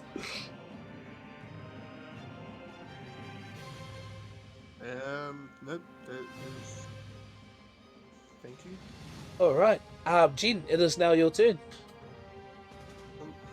How far is Tuck from me? Tuck is, well, now that he's grown, he is 5 feet away from you.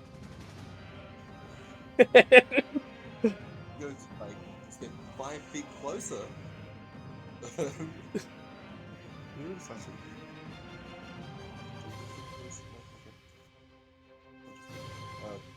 Move me. 5 feet closer, sorry, in which direction? Towards Tuck. Just one step closer towards where where everyone is, like that. No, towards Tuck. Oh, this way. Middle. Not towards the fire. Sorry, yeah, because Tuck's both ways. Oh, yeah, you mean down? I was thinking like towards him this way, but Oh, yeah, that way. Sorry, I apologize. It says like towards the fire. Okay. You take 76 fire damage. Um, Put my hand on a shell and I'm going to cast Dragon's Breath on him. Oh, nice. Tuck, you feel this hand as you go into rage mode touch the back of you. You turn and look and it's just Jen as he looks at you and nods, and you just feel inside your body. You feel this almost pulsing going through and start almost as if you've got acid reflux or something as it starts gathering in your throat. What power or what type of? Because I think you can choose what type you want it to be. Like, since I'm casting it, I should choose. Hey, Can it be chained every round, or is it just for the whole? I think it's locked in once you cast it.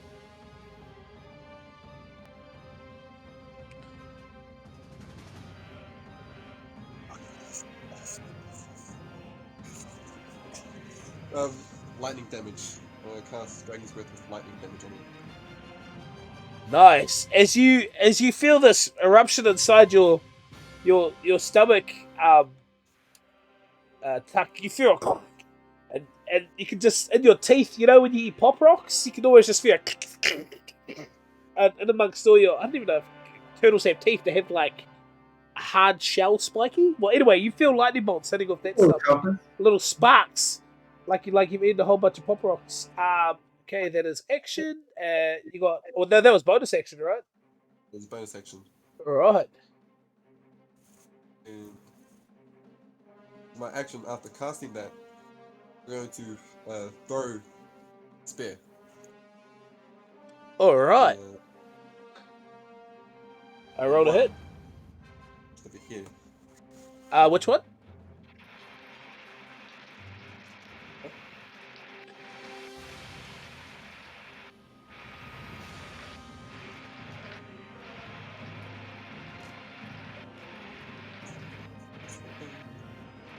Oh, I can still see the result. Here we go.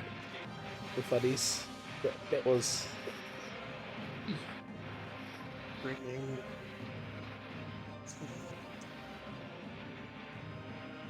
So who are you throwing your spear at? And what was the attack roll? Green one with the red cape. Ah, yep, sweet as. Who to hit? 18, so 21. 21? Alright, that hits. What's the damage? So it does.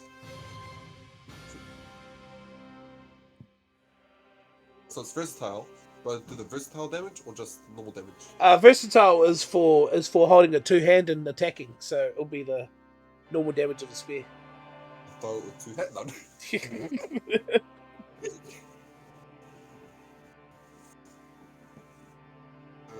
1d6. That's damage. That's 6 plus 9.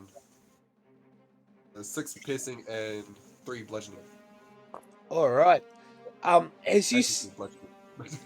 yeah, you see the spear go in and hit the side of this automaton. As it does, you see it clip into its neck, and you almost hear inside your head this yes. As it does. So what was it? 6 plus 9? Just 9 Oh, just 9. Okay. plus 3. Plus 3. 9 plus 3. 12. Okay. And as a bonus, as its legendary action, just you see it hit into its neck, and it stands up and looks at you and raises its hand, and you notice the room starts getting enveloped just as you see this thick mist start enveloping the area. A counterspell. Whoa. Oh, Ah! That is a... That works? Wait, is it vocal? It is. As it goes and raises it, it disappears. As it fades away, you see this creature sort of looks at its hand and looks around and then goes back to standing, its spear still stuck in its throat. Nice! Alright. How much damage did it do to me the first time? It did... Wait, I rolled on here. So 3 plus 9? No, 8. 8 plus 3? 8 plus 5. 13? How much did you take? Because Vet took the same amount. Both of you took the same amount. I took 13. Yeah, it was 13. Yeah, 13 lightning damage. That's alright. That's its legendary action go. Nice. Movement? No movement. I'll just stay where I am. Alright. It is now this unknown creature's turn. As this creature looks at all of you, Tuck, and you've grown larger, see the creature just stares at you. Who hit? No one's hit it. So it is going to look at the others as it raises its hand up. You see it start clicking its fingers like Tuck and Jen, you hear this mechanical clicking going on its head. You notice you can hear sounds coming from the area. You notice this one on top, this automaton that's sitting on top, looks at it and then almost recognizes it and starts locking its joints in place. And you notice this one in the corner does the same thing. And that's all that they do. He then looks at you, Tuck, and he is just going to see you and just start punching your stomach. So that is... Oh, luckily they're not that good. First one is a... Oh my god, was that a natural one? No, it wasn't. It was a 9, so 9 doesn't hit. Second one is a... Oh, what? That's not right. Oh! It was a natural one! Sorry. First one's a natural one. Second one's a 22. and the third one's a 26. Is these 3 punches just hit your stomach. As this first punch hits, you see it hits, and you take it and you just stare at him sternly. Make a wisdom saving throw. The Cookie. As these 2 other hits come straight after. So for the first one, you will take no damage. And for the other 2, you will take 8 bludgeoning and 9 bludgeoning, so half that.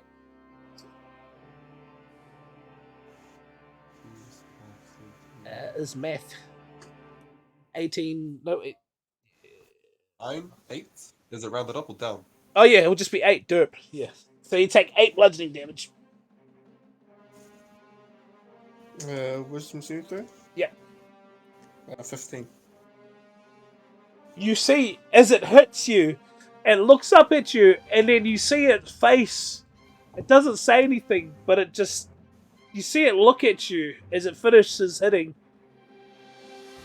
And then it just stands there staring at you. That's its turn. Then, I'll get you to make a perception check.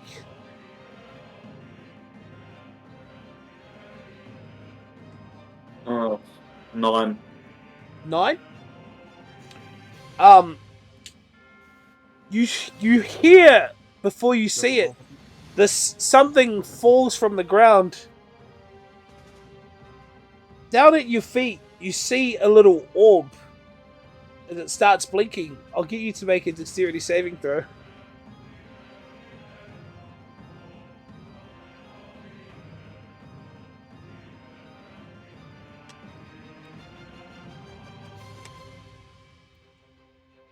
Oh. 17. 17. Nice. As this ball is dropped, it goes off this... This little explosion happens at your feet. You will take 9, so half of 9, so 9 resistant damage. As you see where it's dropped, you look up, and sitting on the top of the roof, standing upside down, looking at you, is this creature 60 feet up in the air at the top, just with its feet pinned to the top of the roof, just looking down at you. So I'll have to put 60 on there, so that, just so you know, it's not near you. All right, and it is. Oh, I think no. Oh my gosh. This creature, he looks at all of you, and he's still in his rigid form. You see him move 10 feet, and just drop next to this other one, and that's all he's gonna do. And now, Frank, it is your turn with no on deck. Okay. Bloody dice buttons in the way, so I can't see your face. I'm quite hurt at this point. Physically and emotionally. Physically and emotionally. I'm sort of I've realized now, because people keep referring because Tuck referred to Omega version of Cookie as Cookie, so I just want to walk around and just sort of try and make eye contact with this sort of weird hybrid version. Just say, Cookie, I know I probably didn't, communicate with you as well as I should have. There were times when I should have just listened. But honestly, what the fuck are you now? Why are you this? What happened? Make It's like, I'm gluten-free and sugar-free now.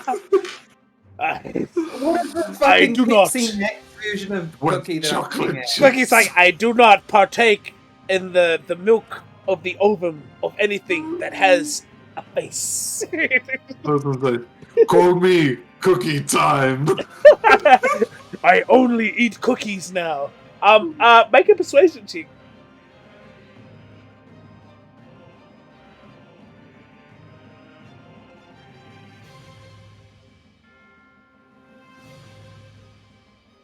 — 18.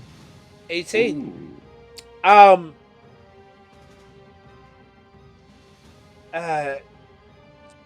Mick, I'll get you to make a wisdom saving throw.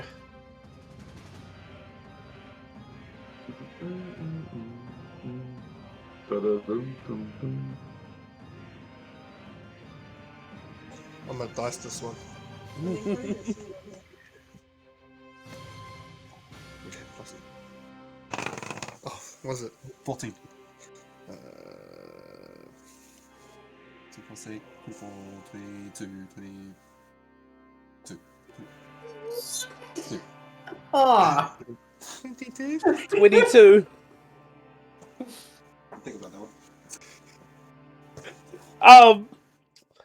You see it as this persuasion hits him. Cookie instantly, from staring at you, Tuck, looks at Frank, and you see it instinctively try to chink as you notice embers to start spurting out of its stomach. As it looks at Frank. You still have a bonus action and movement. Frank. Yeah, I'm just gonna sorry.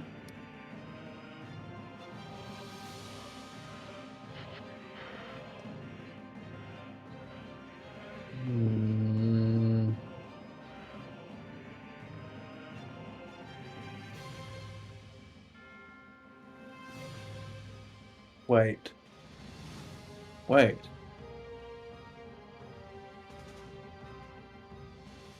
I want to perform Regal Council on Cookie.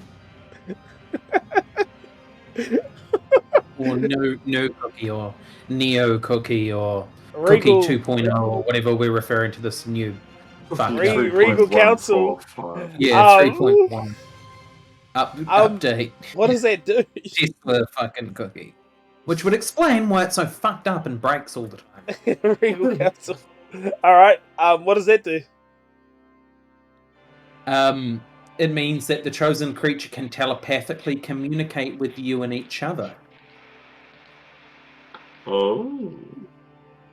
So there's a chance we can actually communicate. It does say. I just want to it does also say that they also have advantage on the next saving throw, attack roll, and once they do, that effect ends for that creature. Just before you bang it. You good? I feel like, yeah, I've got to do it. I've got to do it. All right. It's also sorry. It's also an action, not a bonus action. But I love it. Yeah, it's a case. It takes an action to cast a bonus action. Oh, it is. Yeah, sorry. It was under limited use. Yeah. Well, I can wait till my next turn. I'll just wait. But if it's yeah, no, that's reactions. Okay. Yeah.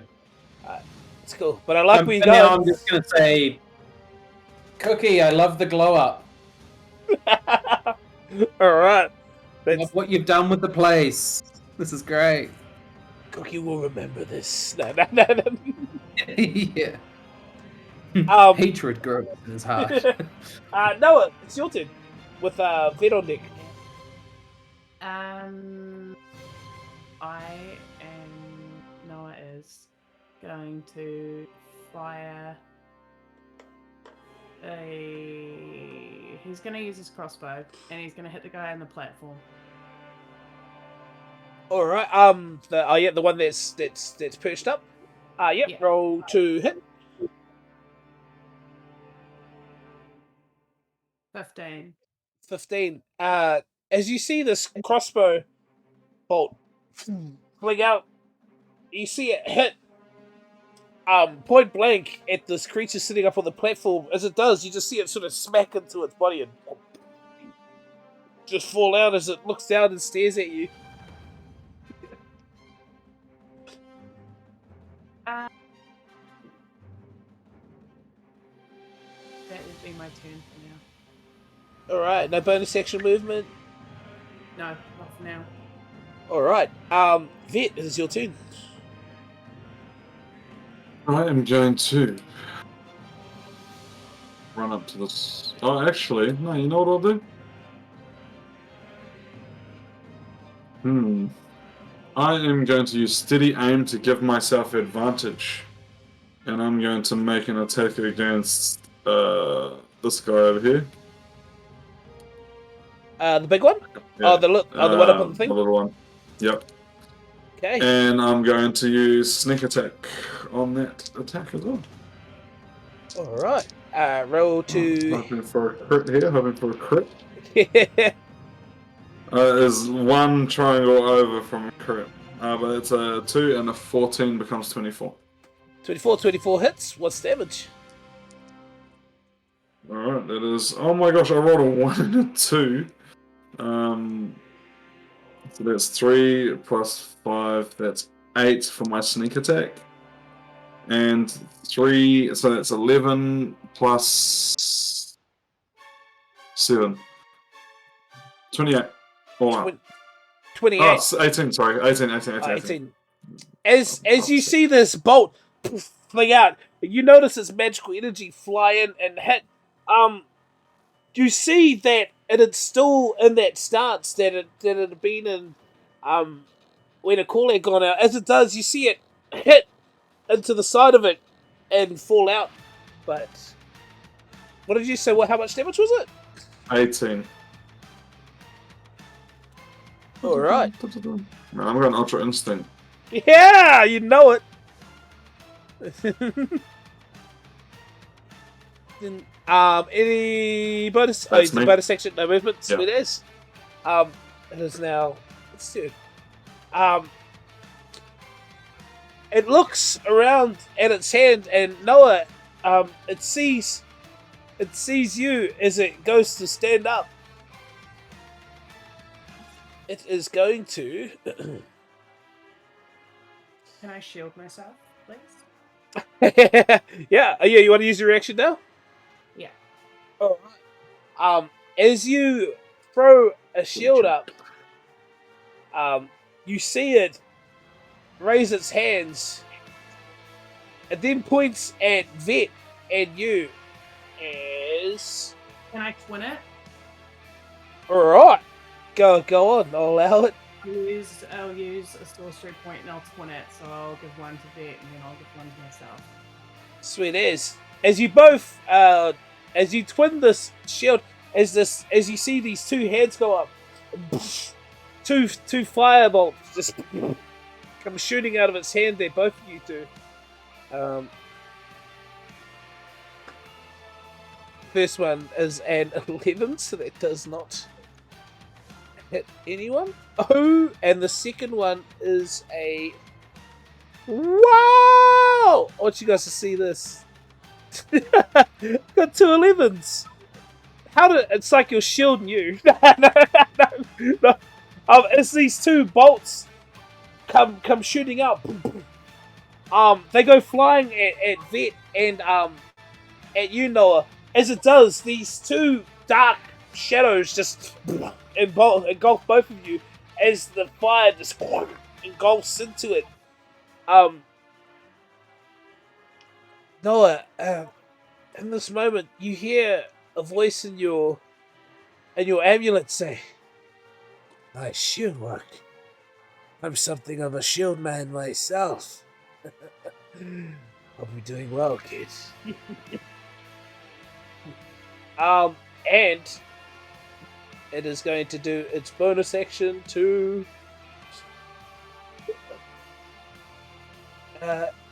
do nothing. Instead, it is just going to move over here, and oh, watch out for the tree of weird things. Definitely nothing's going on under this tree. Oh, now I've locked out. That's good. It's just gonna move by the tree. So it is now Tuck, your turn.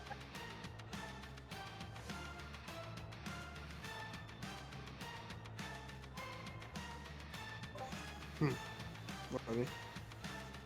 Right, yes. I am going to.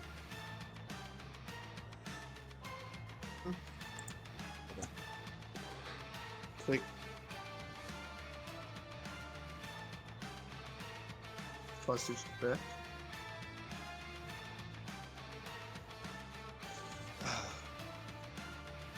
Alright, let me restart.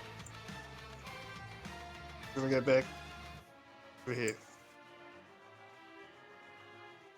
And then I am going to come back to Cookie, and I'm going to use the Cooper Shield charge. Did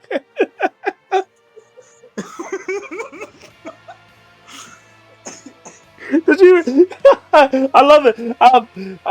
Tuck, as you walk and sort of take a step back, you almost look as if though you're just giving space between you and Cookie. And then as you take a step back, clip, clip, clip, your foot stops. And then you look at Cookie, and a little sort of childish grin goes across your face as you just run full blast into Cookie. What is that? That's a dex save, eh? Alright. Rolling dexterity. I'd say it is going to have disadvantage on this. Oh, fuck, sorry, I forgot about it. What? Oh.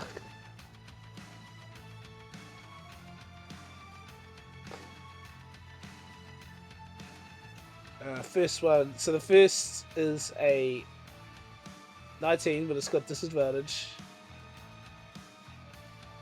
And the second one's a 21, 19.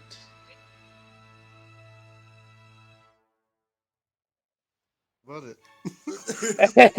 As you just run at this person and just whoosh, hit him with your shield.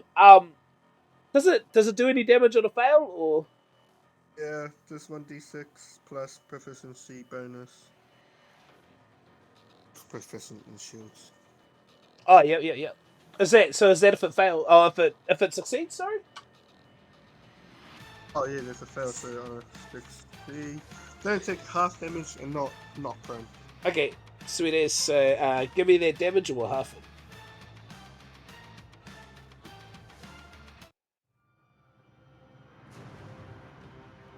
Unit. Oh, it's 4, but take 2 damage. 4. Sweet as.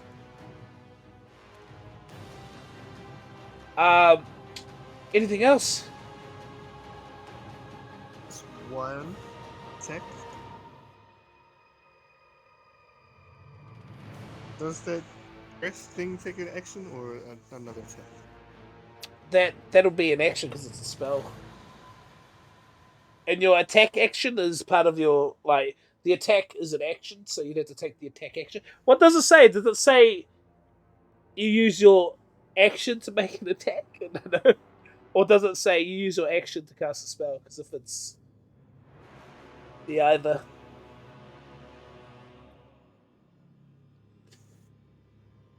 Yeah, if that doesn't work out, then I'll just use the Book's hammer and just strike. Alright. Down on Cookie. Roll to hit.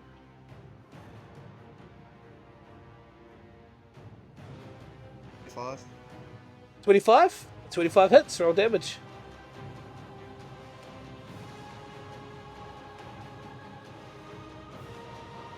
Thing. 18? 1-5. 1-5. As you hit him with the shield, you see him standing there as it sort of ricochets off his body. And he looks at you and just sort of a little bit of a and then you just hit him with a hammer strike across 15. Okay. Alright. And I'll get you. So, just keep rolling d20s. And what's Cookie's modifier, saving throw modifier, or wisdom. For wisdom, +8. yeah, +8.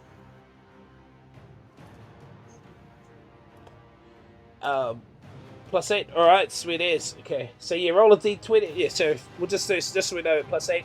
So yeah, make a roll a d20. 15. 11. 3. Yeah. 3. All right, that's cool. And there we go.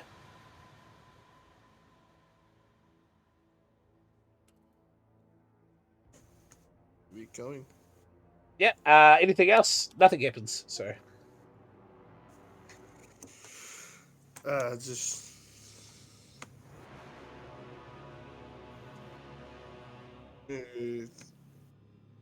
Just decide. Jen, it is your turn. Right.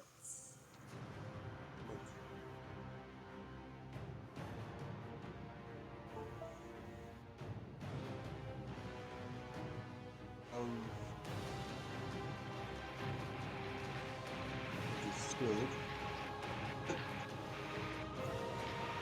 There's one. Meant to be there. Next to the big one. Oh, yep. You're making taking your set. I'm gonna approach it. I'm gonna step up next to a vet. Yeah.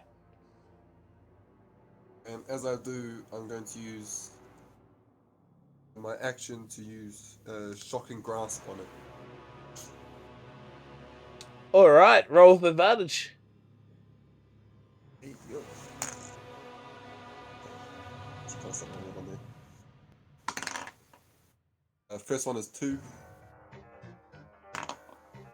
1, 10, so 18. 18. You see, as you shoot this bolt of lightning at this thing, you see it hits him and sort of oh, please don't leave my dice. Sorry. Oh, there it is. Ooh! What was your damage? Oh, sorry. Roll damage. Don't mind if I do. 5 plus 17, 12. That's an extra 3 bludgeoning, so that's 15 damage all up. 15 damage all up. That's alright. As you see it get hit, it sort of gets shocked with this electricity. You see it almost power down for a second, but it turns back on. And sorry, the damage was, did you say it's 15? Yeah. Alright. And as a bonus Oh! action, Sorry, you're taking the one. This one's up in the sky.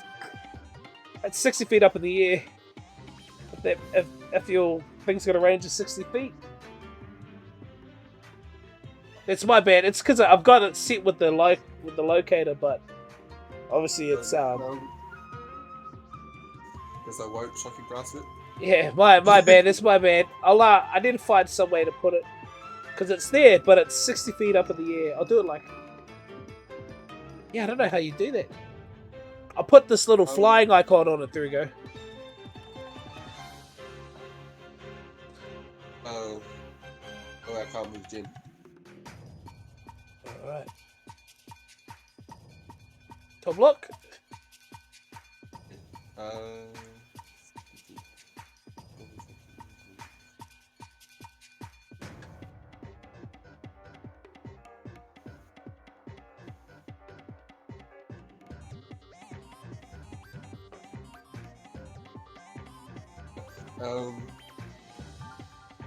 I turn out to this one.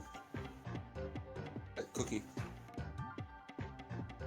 And I'm going to use the bonus action, my golden radiant shield, to illuminate. Alright. Well, Is there any saves? There's no saves, eh? Constitution. I think so. Alright. It will make the save.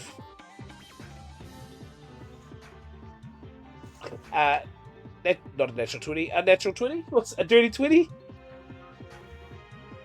Succeeds. Is it still illuminated or anything like that? No. Yeah.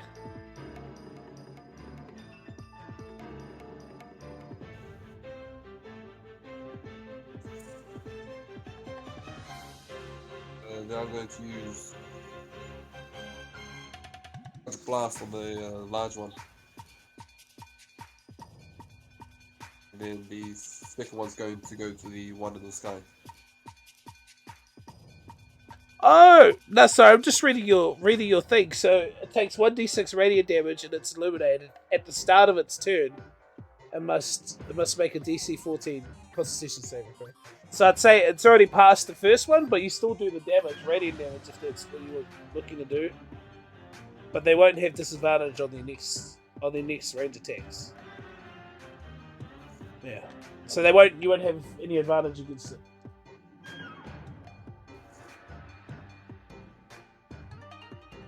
So 1d6 roll. Yep.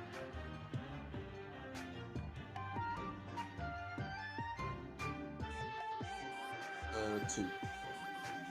Alright, as you shoot this light at it, you see it trying to bob out of the way as this radiant beam hits it.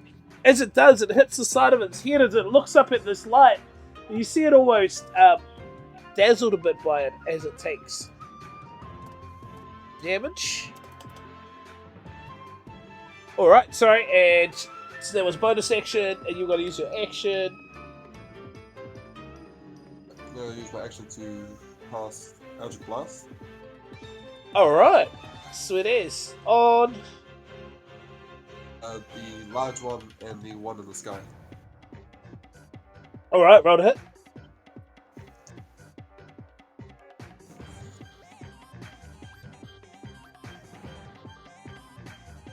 This one is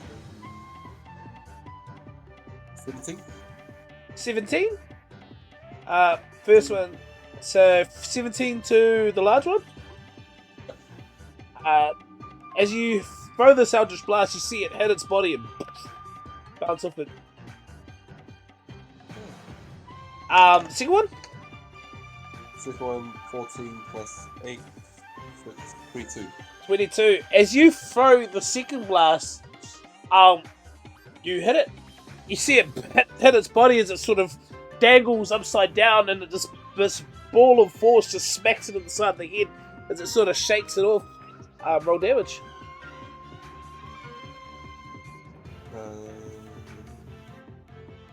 18, then an extra 3 bludgeoning damage. 3 blood, 13, 16. Alright.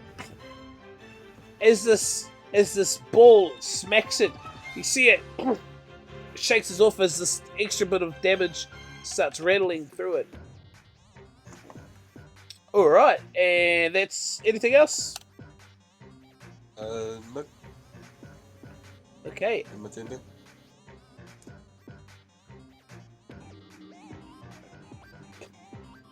You see, this automaton stand and look around at all of you. Tuck, you notice as you hit it, and for a minute it stops and just starts looking around. And then turns and is going to, as it looks at you, you see it do a and just bounce, and you notice its legs sort of spring just up in the air and just jumps at you. As it does, you just see its head go up as it just slaps you across the face. The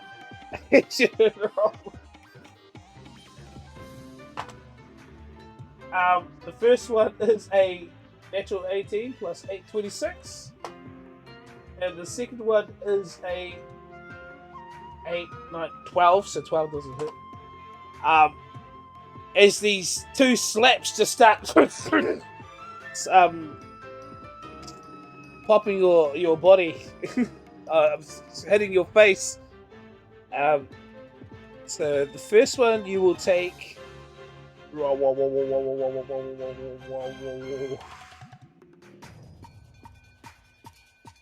do the right thing? Oh, so man. As you just take 9 bludgeoning damage, as you just feel this hand just slap you across the face. You see it turn, and then look at Genslaw, and you just see him points his finger up, just, and that's all he's gonna do.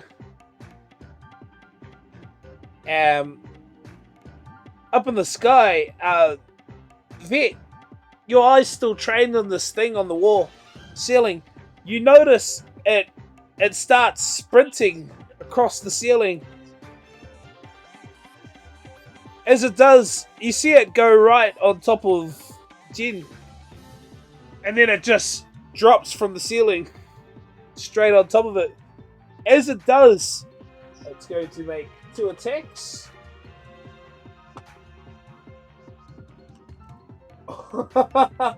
First one is a 18, but the second one is does not hit. That's a natural one. As these two, as it drops from the sky, you notice its arms flick out, and these 2 blades just come out of its arms as it flies down, and then just brings it down and just stabs them into Jen. For the first attack, you will take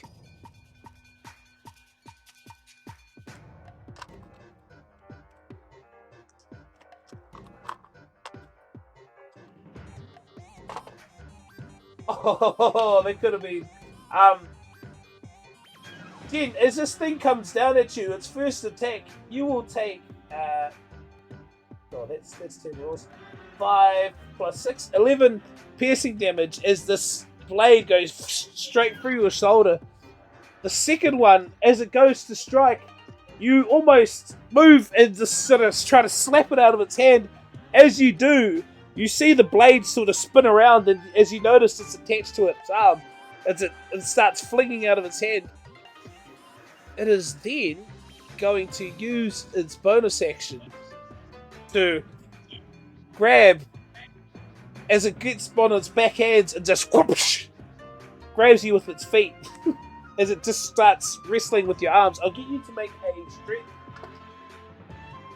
just a strength check. Strength saving throw? Strength saving throw. What's that?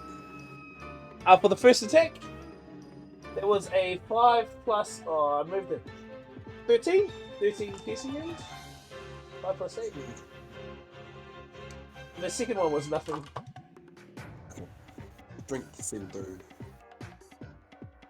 I have nothing to strength. Sorry, it's a what do you call it? A contested strength check. So we both make strength checks. Okay. Alright.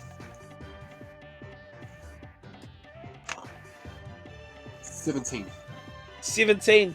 As you see its hands, its feet sort of pop up and try to grab your arms, Sebulba styles, as they just sort of wrap around your arms.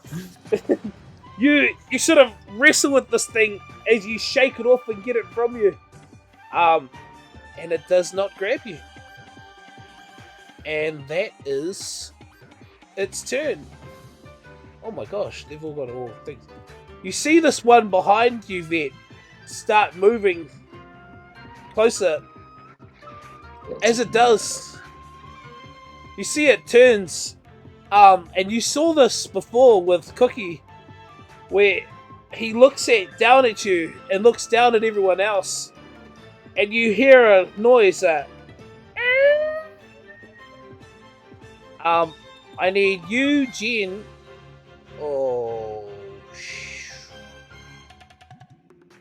You, Jen, and Frank to all make dexterity saving throws.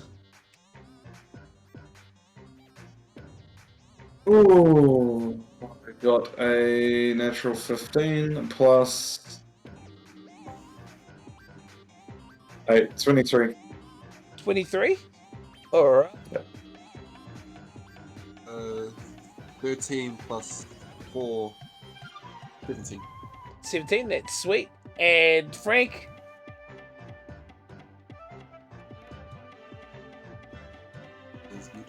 Sorry, 14. 14. As you see this body open up, you can see inside of its stomach is just fire as it leaps out, firing at all of you.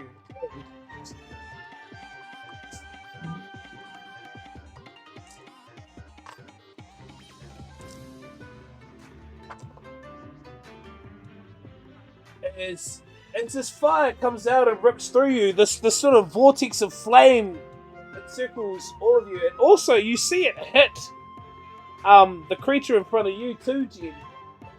4, 2, 4, 6, 8, 12, 14, 15, 16, 17, 18, 19.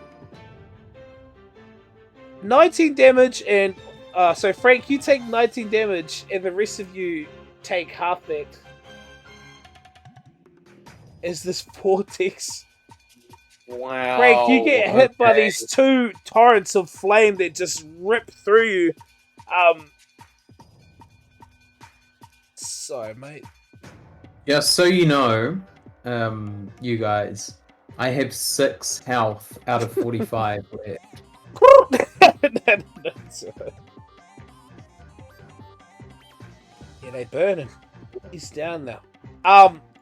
Jen, as you look, Jen and Tuck, you see this flame go past, and you see it hit Frank, and he's just black as his hair is singed, and this flame has caught him. You see him drop to one knee and just sort of, holy, should not have gotten up today.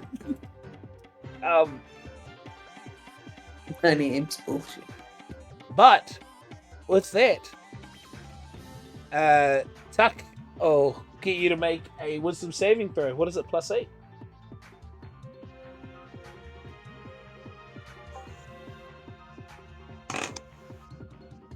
8. 8?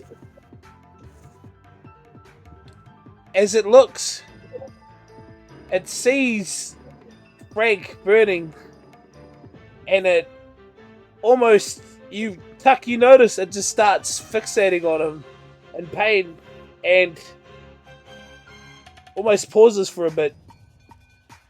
Frank, it is your turn.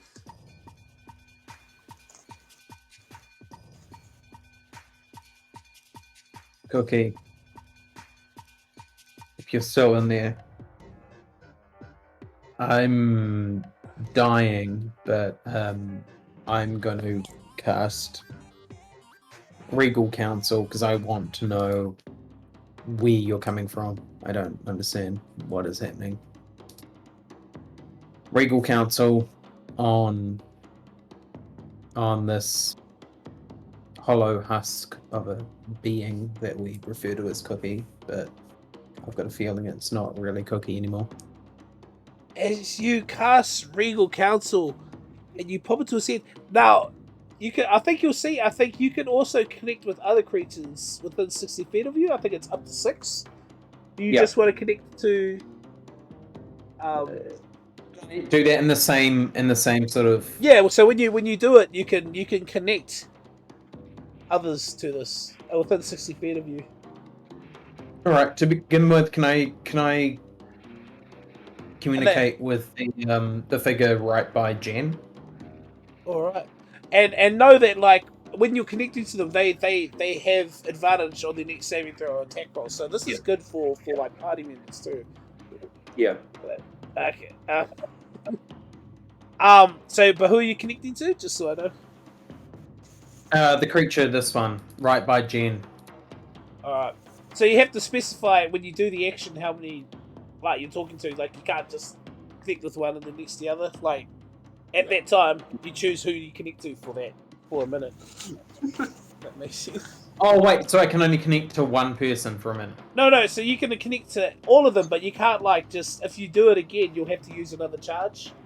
Like, but for that, when you use your action, you can connect with up to 6 people. Oh, right. Yeah. Right. And then those people all have advantage. But you can also telepathically talk to everyone. Cool. Cool. Just Can I talk to this guy? Okay. So just him.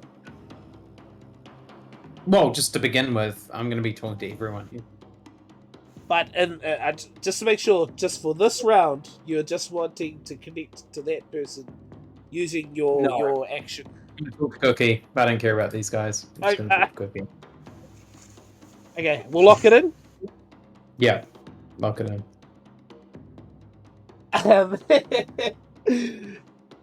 Right. As Where's the you front? as you cast Regal Council on this figure who Tuck says it's Cookie, and you getting hit by all this blast and and you just wanting to figure out what the hell is going on. Where are these play songs? Just play something. What's this? Oh, I don't have. So. Oh yeah. As you connected to his brain, Oh, okay. Right. you see yourself in a room walking around, and inside you can see what looks like to be figures all covered in shadow. As you look at the center, you see lying on what looks like to be a sofa a small automaton as he curls into the fetal position. As you walk closer, you notice that all of these figures seem to be pulling on him, grabbing him. As it turns around, you see Cookie. And he's scared. Cookie.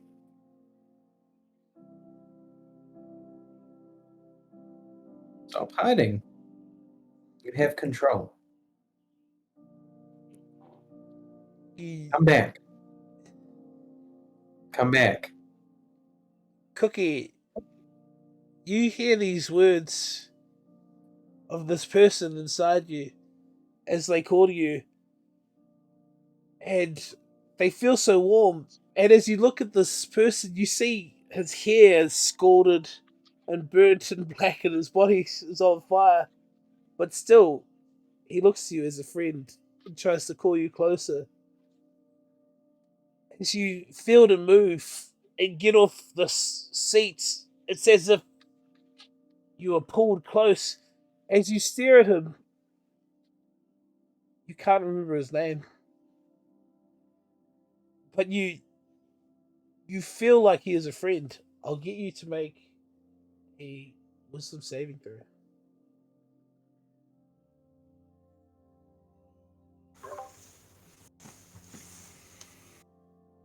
Oh! Advantage from the Regal Council. With advantage. Let's see. Get a 5. Another 5, no. 5 plus 8. Oh, 10. 10. first one was a 5. I was like, 5. As you look at him, in your head, you hear, Frank. It's Frank. I know him.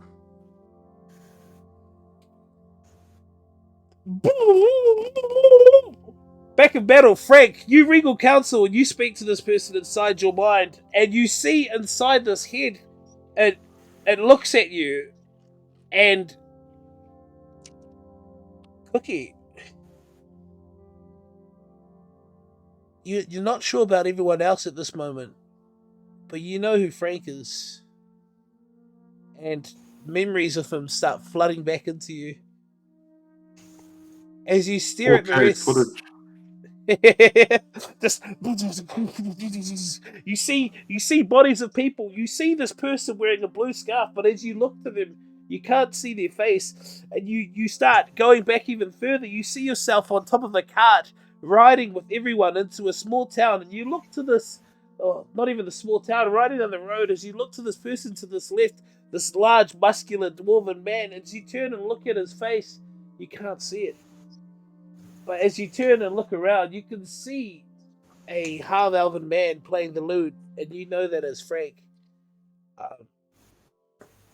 Sorry, I have to keep changing the song back. And anything else, Frank? No. No, I don't think so. I think. Don't worry about that. That was just the first shuffle Xanadu music. by Olivia John. All I care about is Xanadu by Olivia. Xanadu. No, I don't think I'm gonna do anything else. I think that's me. I'm slowly burning to a crisp, and I think that's all. As you come out and finish your turn, you see this automaton look at you, and then it raises its hand up, and it's going to use its legendary action to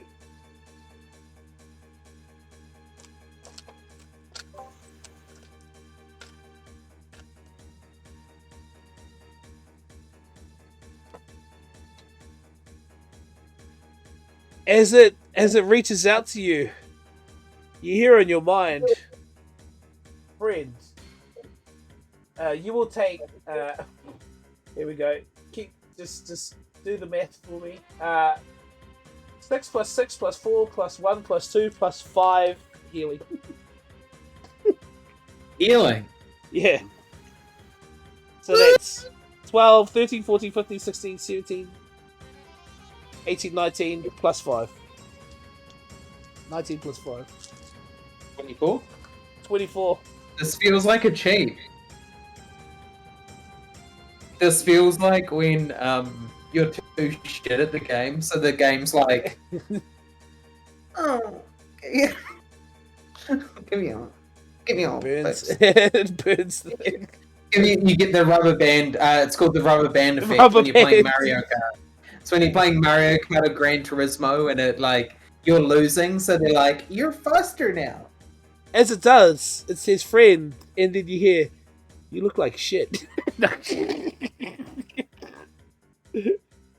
Fuck you, Vet. He needs some milk. Yeah, I need some calcium. Okay. Frank. So no movement. Anything else? Noah, it is your turn. I am going to.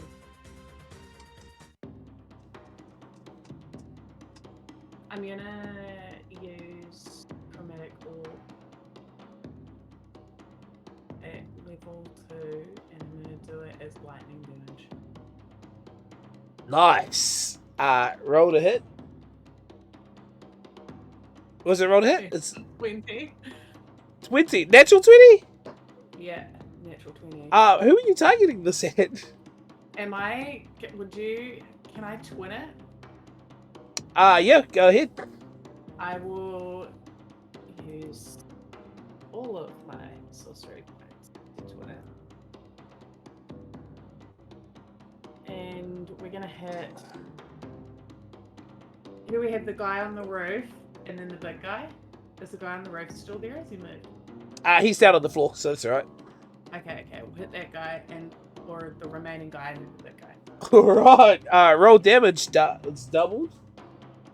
Yeah. Oh, they need to be making con saves. Right, let's go. It's 27 damage. 27. Nice. Not doubled. Not double. That's straight 27. Whoa! So that's Math? 30, 50, 54? Wait, 7 and 7 is 14, and then 2 and 2 is 4 and 5. Yeah, 54. Alright. Oh, thinking about con saves.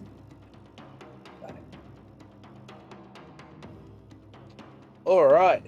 You see these two lightning bolts just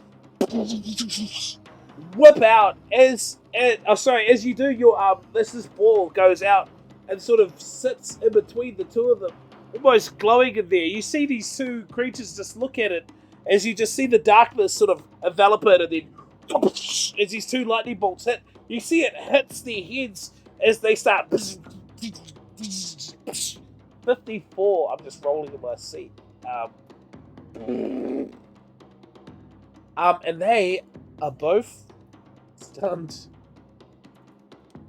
As you see them, Jen and Vet, you just see these two things hit the ground and just lie flat as they start shaking in place.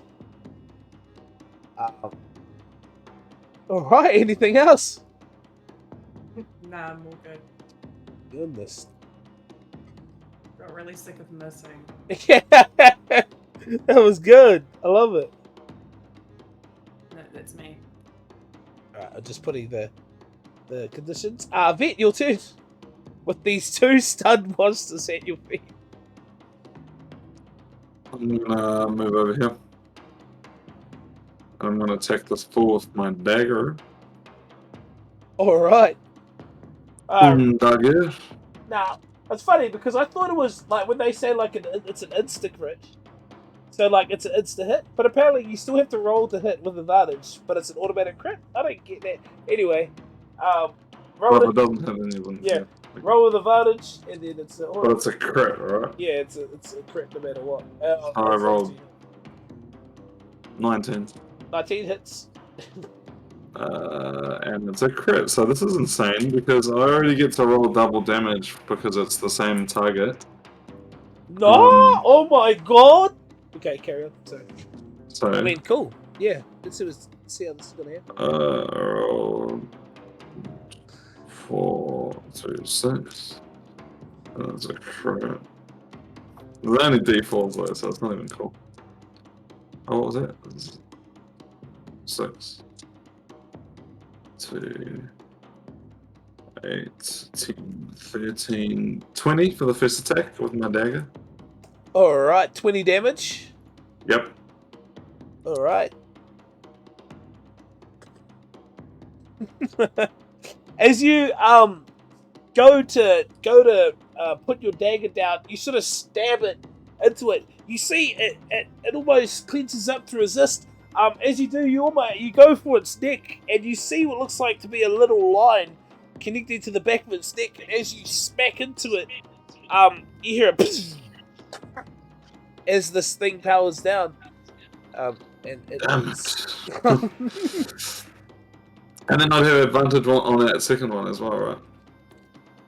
Yes. If you make a hit again. Okay, cool. So, I'm gonna roll the hit and I'm gonna sneak attack as well. And it's an auto crit too, right? It is. 26. 26. This one, as you see it stunned, you go to put your blade up to snap down on it.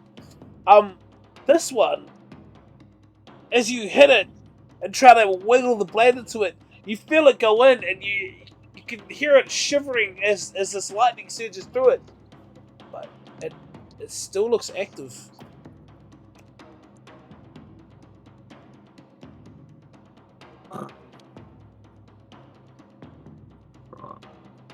So let me just calculate the damage and make sure I'm doing it right. So that's for the plane attack with the crit, and then now for my sneak attack, which is 66.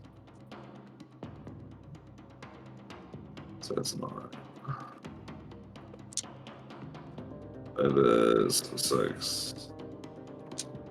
And that is 10.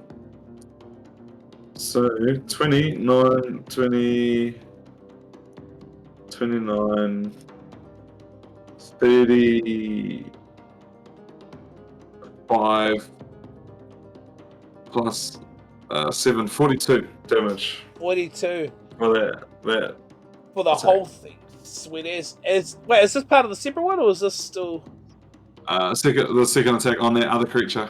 Oh yeah, sweet. Yeah. Oh, okay. So was it 20? What was 20? It's hit. 26. 26 was the roll to Yeah, it was attack. 20.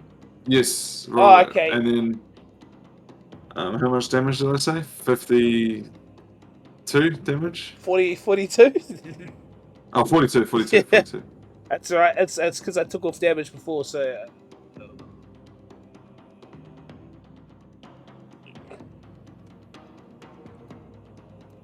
On this big boy. As you go to put your knife down, there's a massive amount of damage. As you see it, just sort of, and it is still lying on the ground. That's me. Right. You notice as you put the blade in, it's like.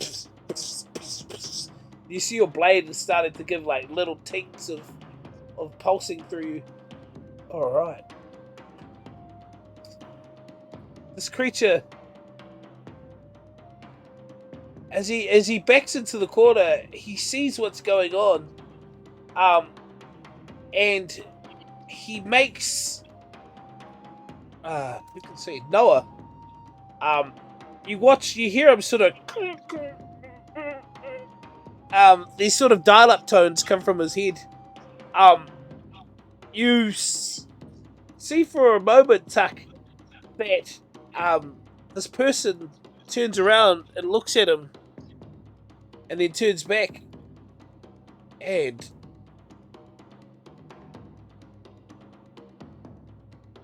I need. Oh goodness gracious me!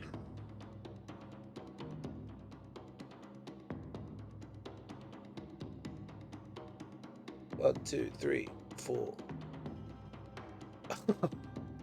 I need Tuck, Vet, and Noah, you're so out of the way. It's like Boy, Natural 14. far away from being able to be here as possible. It's alright. That is my apologies. Dex, that will be a dexterity saving. Dex save? 22. 22? Nice. Jen and Tuck. Thank goodness for plus 8.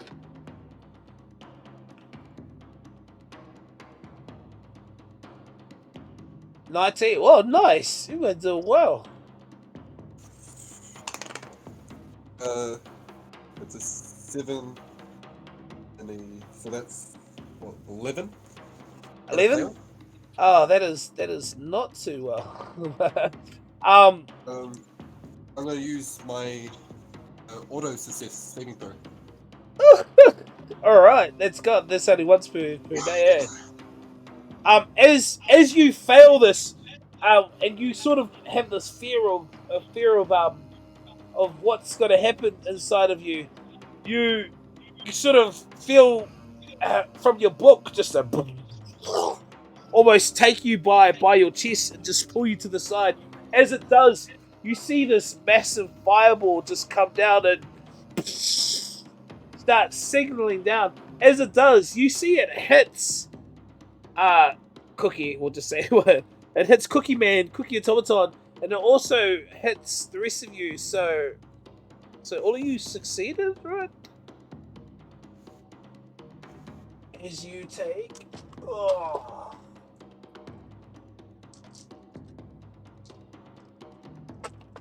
Name him Bookie since he's Dookie. red. Rookie. As you take right. The Bookies. The cook, no.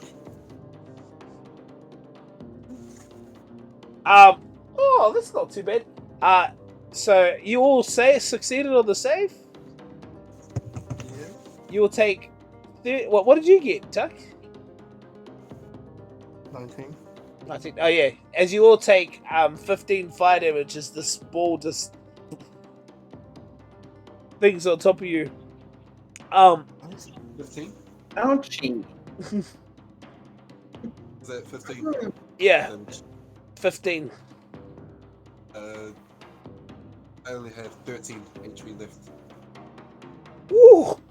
As this flame singes down. Everybody sort of stands and looks around. Vet, you notice in front of you, Jen, who was standing before, is now lying on the ground. You then see this creature look,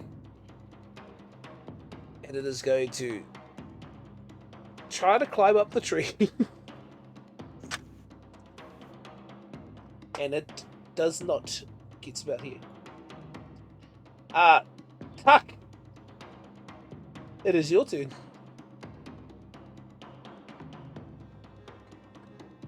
Yeah, shut up.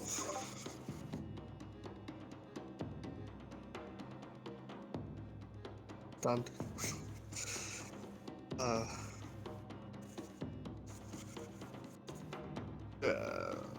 This shit.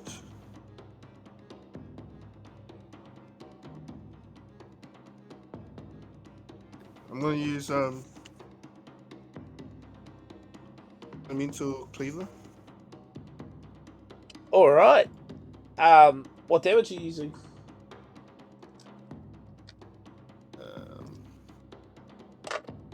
Lightning. All right.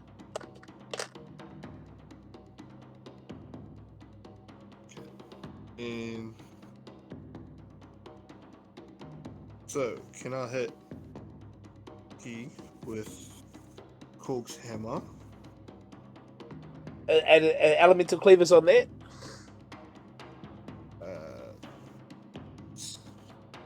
Please. All right. Roll to attack. Are you attacking him? Okay. Roll to attack. 29. 29 hits. Roll damage. And tell me which one's bludgeoning, which one's lightning damage.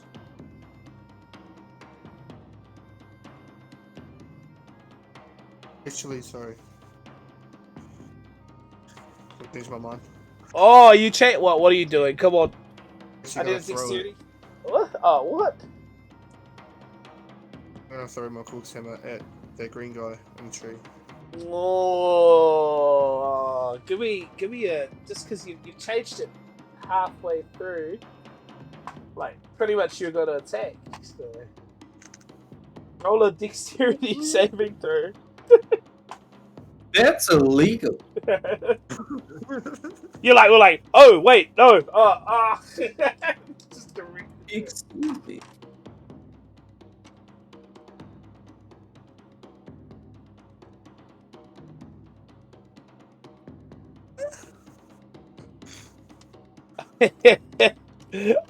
I'll get you. So roll to hit, and you have disadvantage. Do I get advantage? No, because it's a ranged attack. And they're prone.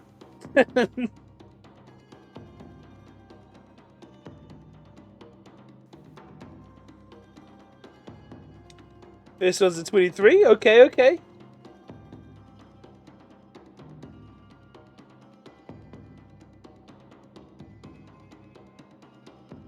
All right. The dice alloweth. As you go to strike this person, as you raise your hammer for a split second, you think, "Oh no!" And then you throw it. As it does, you just see it. You just see this hammer go streaking past your head, and you can see the like intricate designs as it flicks past you. As this lightning starts picking up with it, as it starts spinning towards this big creature. Roll damage.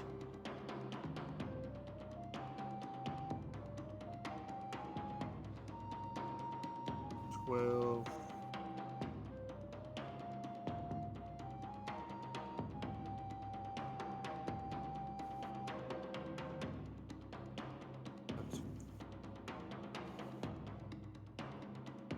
again.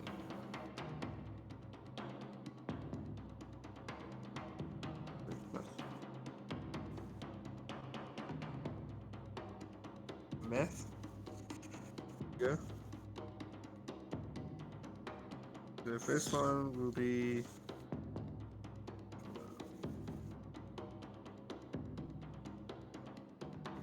19.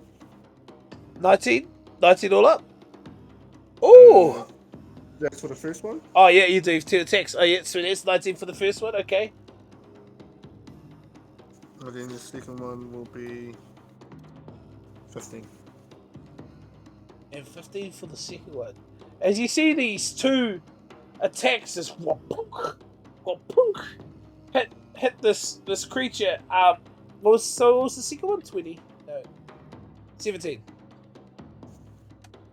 As these 2 attacks spiral to this creature, you still see that it's just taking this damage while it's lying down and still sort of stunned on the ground.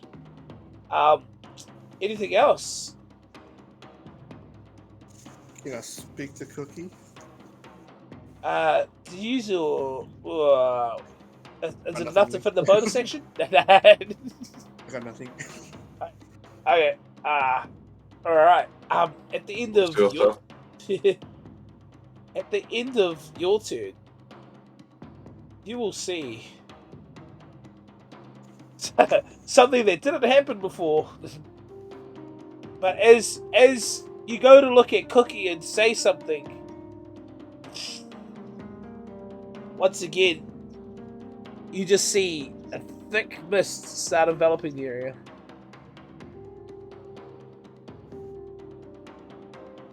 Can I counterspell that?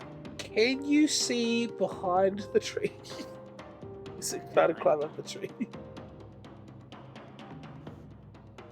Oh, because the tree's probably not on your one. That's on my one.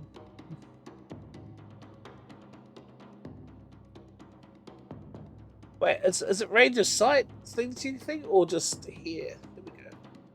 Gosh, I use counterspell all the time. I should know this. Interrupt a creature in the process of casting a spell if the creature is casting a spell of third level or ability. It doesn't say.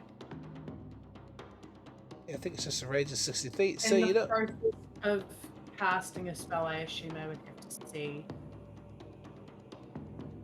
them or hear them.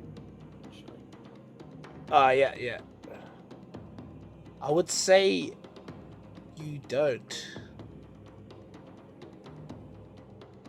But is this, it's just out of, like, even to use your reaction, you just see this mist start enveloping, and you don't even hear it call, like, hear this, like, whatever it's saying, like it's clicking, and you can't even see it doing anything to know that it's trying to cast something, but you just see this thick mist just, envelop the area, but there will be a thick fog. It just casts fog.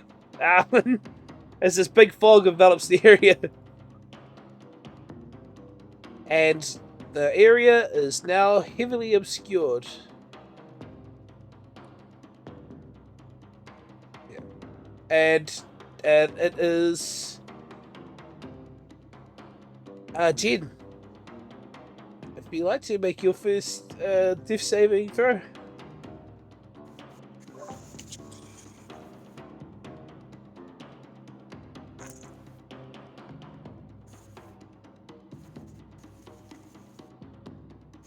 No. Next, 20. Natural That's 20? Natural 20. Oh, How can I say this?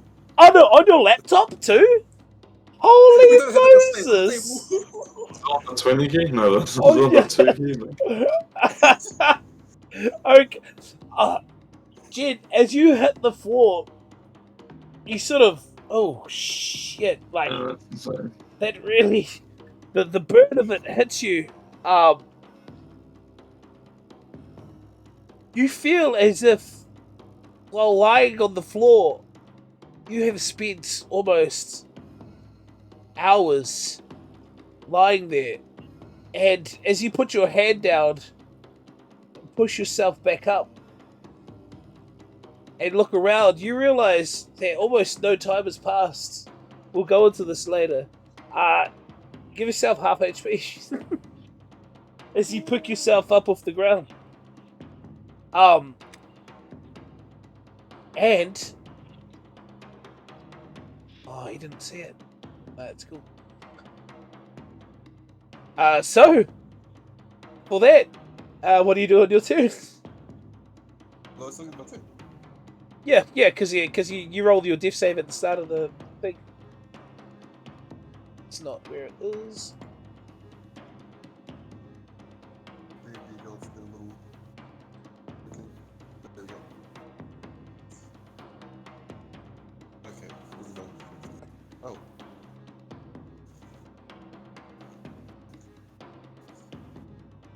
That's all right. That's just where it's heavily obscured.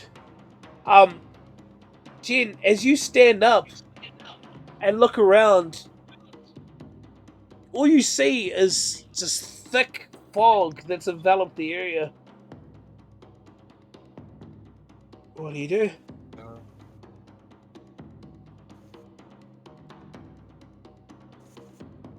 If I lift my glasses, my goggles, does that make any difference through seeing in here? Oh, sorry.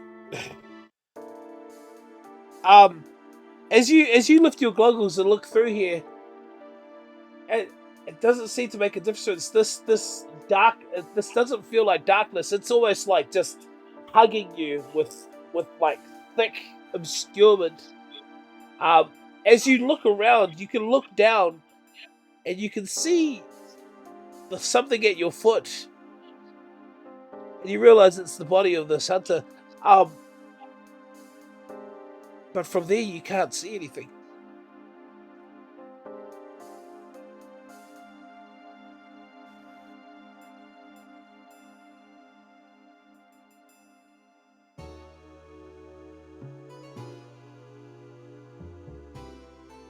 Am I able to walk towards Cookie in the last no direction I remember it in? Sweet as. As you walk towards, east towards, you get about 10 feet, and then you touch something. As you feel it's Cookie.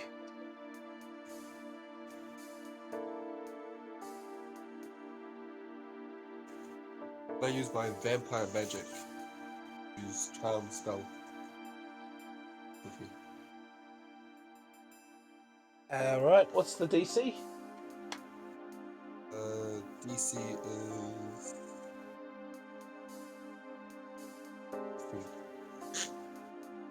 15?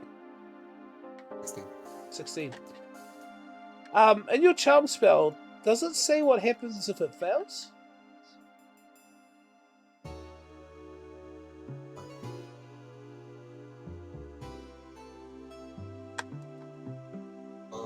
Fail or succeed? Fails.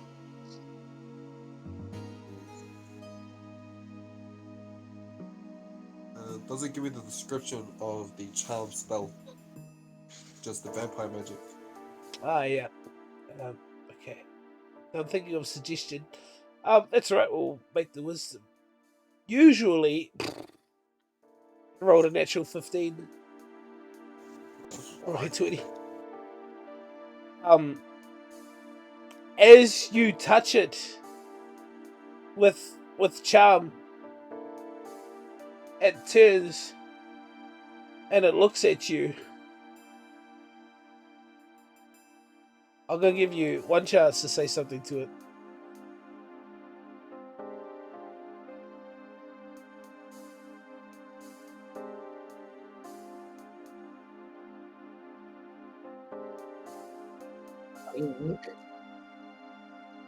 Back to us.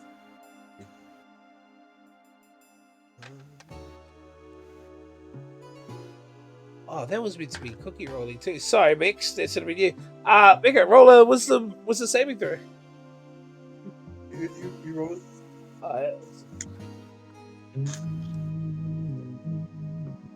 Did you roll it? Do you want me to? I can. It's up to you. I know what I got. What did you get?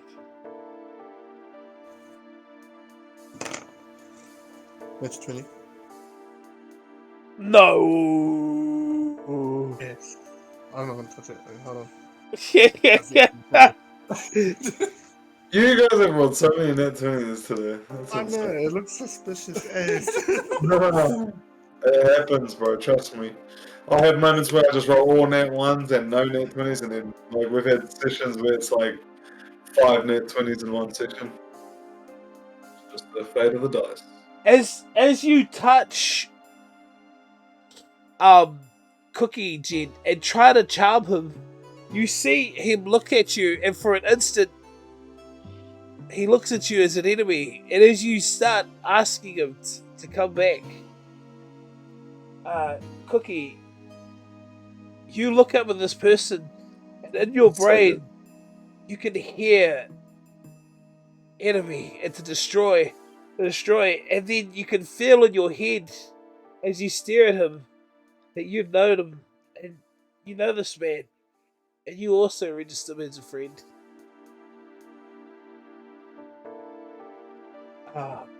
Cookie, in this moment, is there anything you want to say?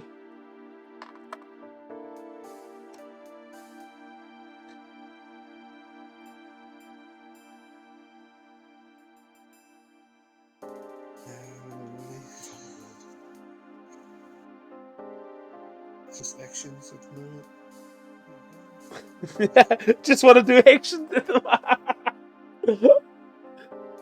As you look at Cookie, as you look at Jen and realize him as a friend, there was an internal struggle going on inside your body. As you start hearing this,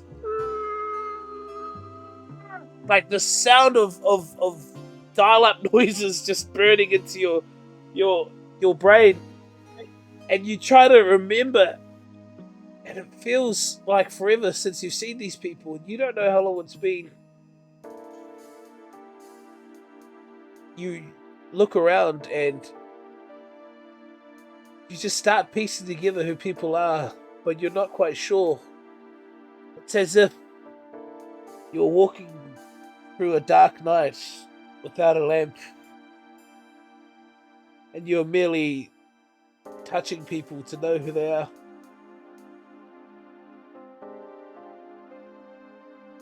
As that happens, can I get, well, be Noah and then everybody else, or no, none of you else will see it. Noah, make a perception check.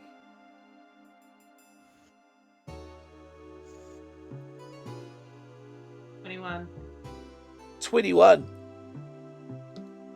You pick up something that's quite familiar to you. As this fog envelops, you see from behind the tree what looks like to be a black sludge start leaking from it. And as it does, you see it reach across through the fog. And you see it reach around the tree. And then the fog disappears.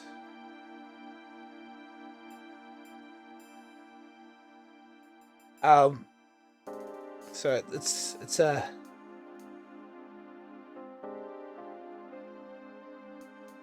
that wasn't one.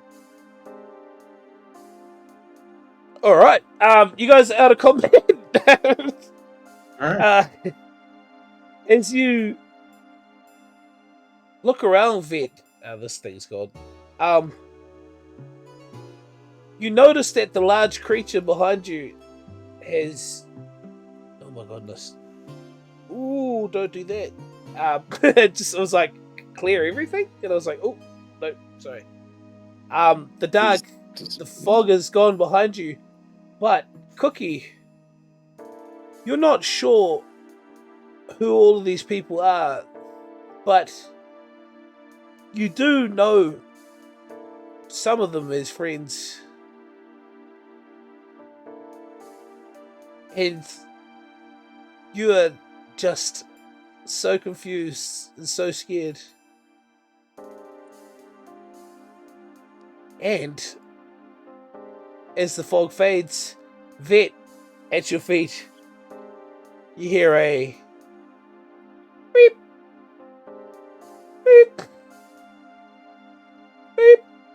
And we'll leave it there because it's like 11 o'clock and we need to pack in. I apologize.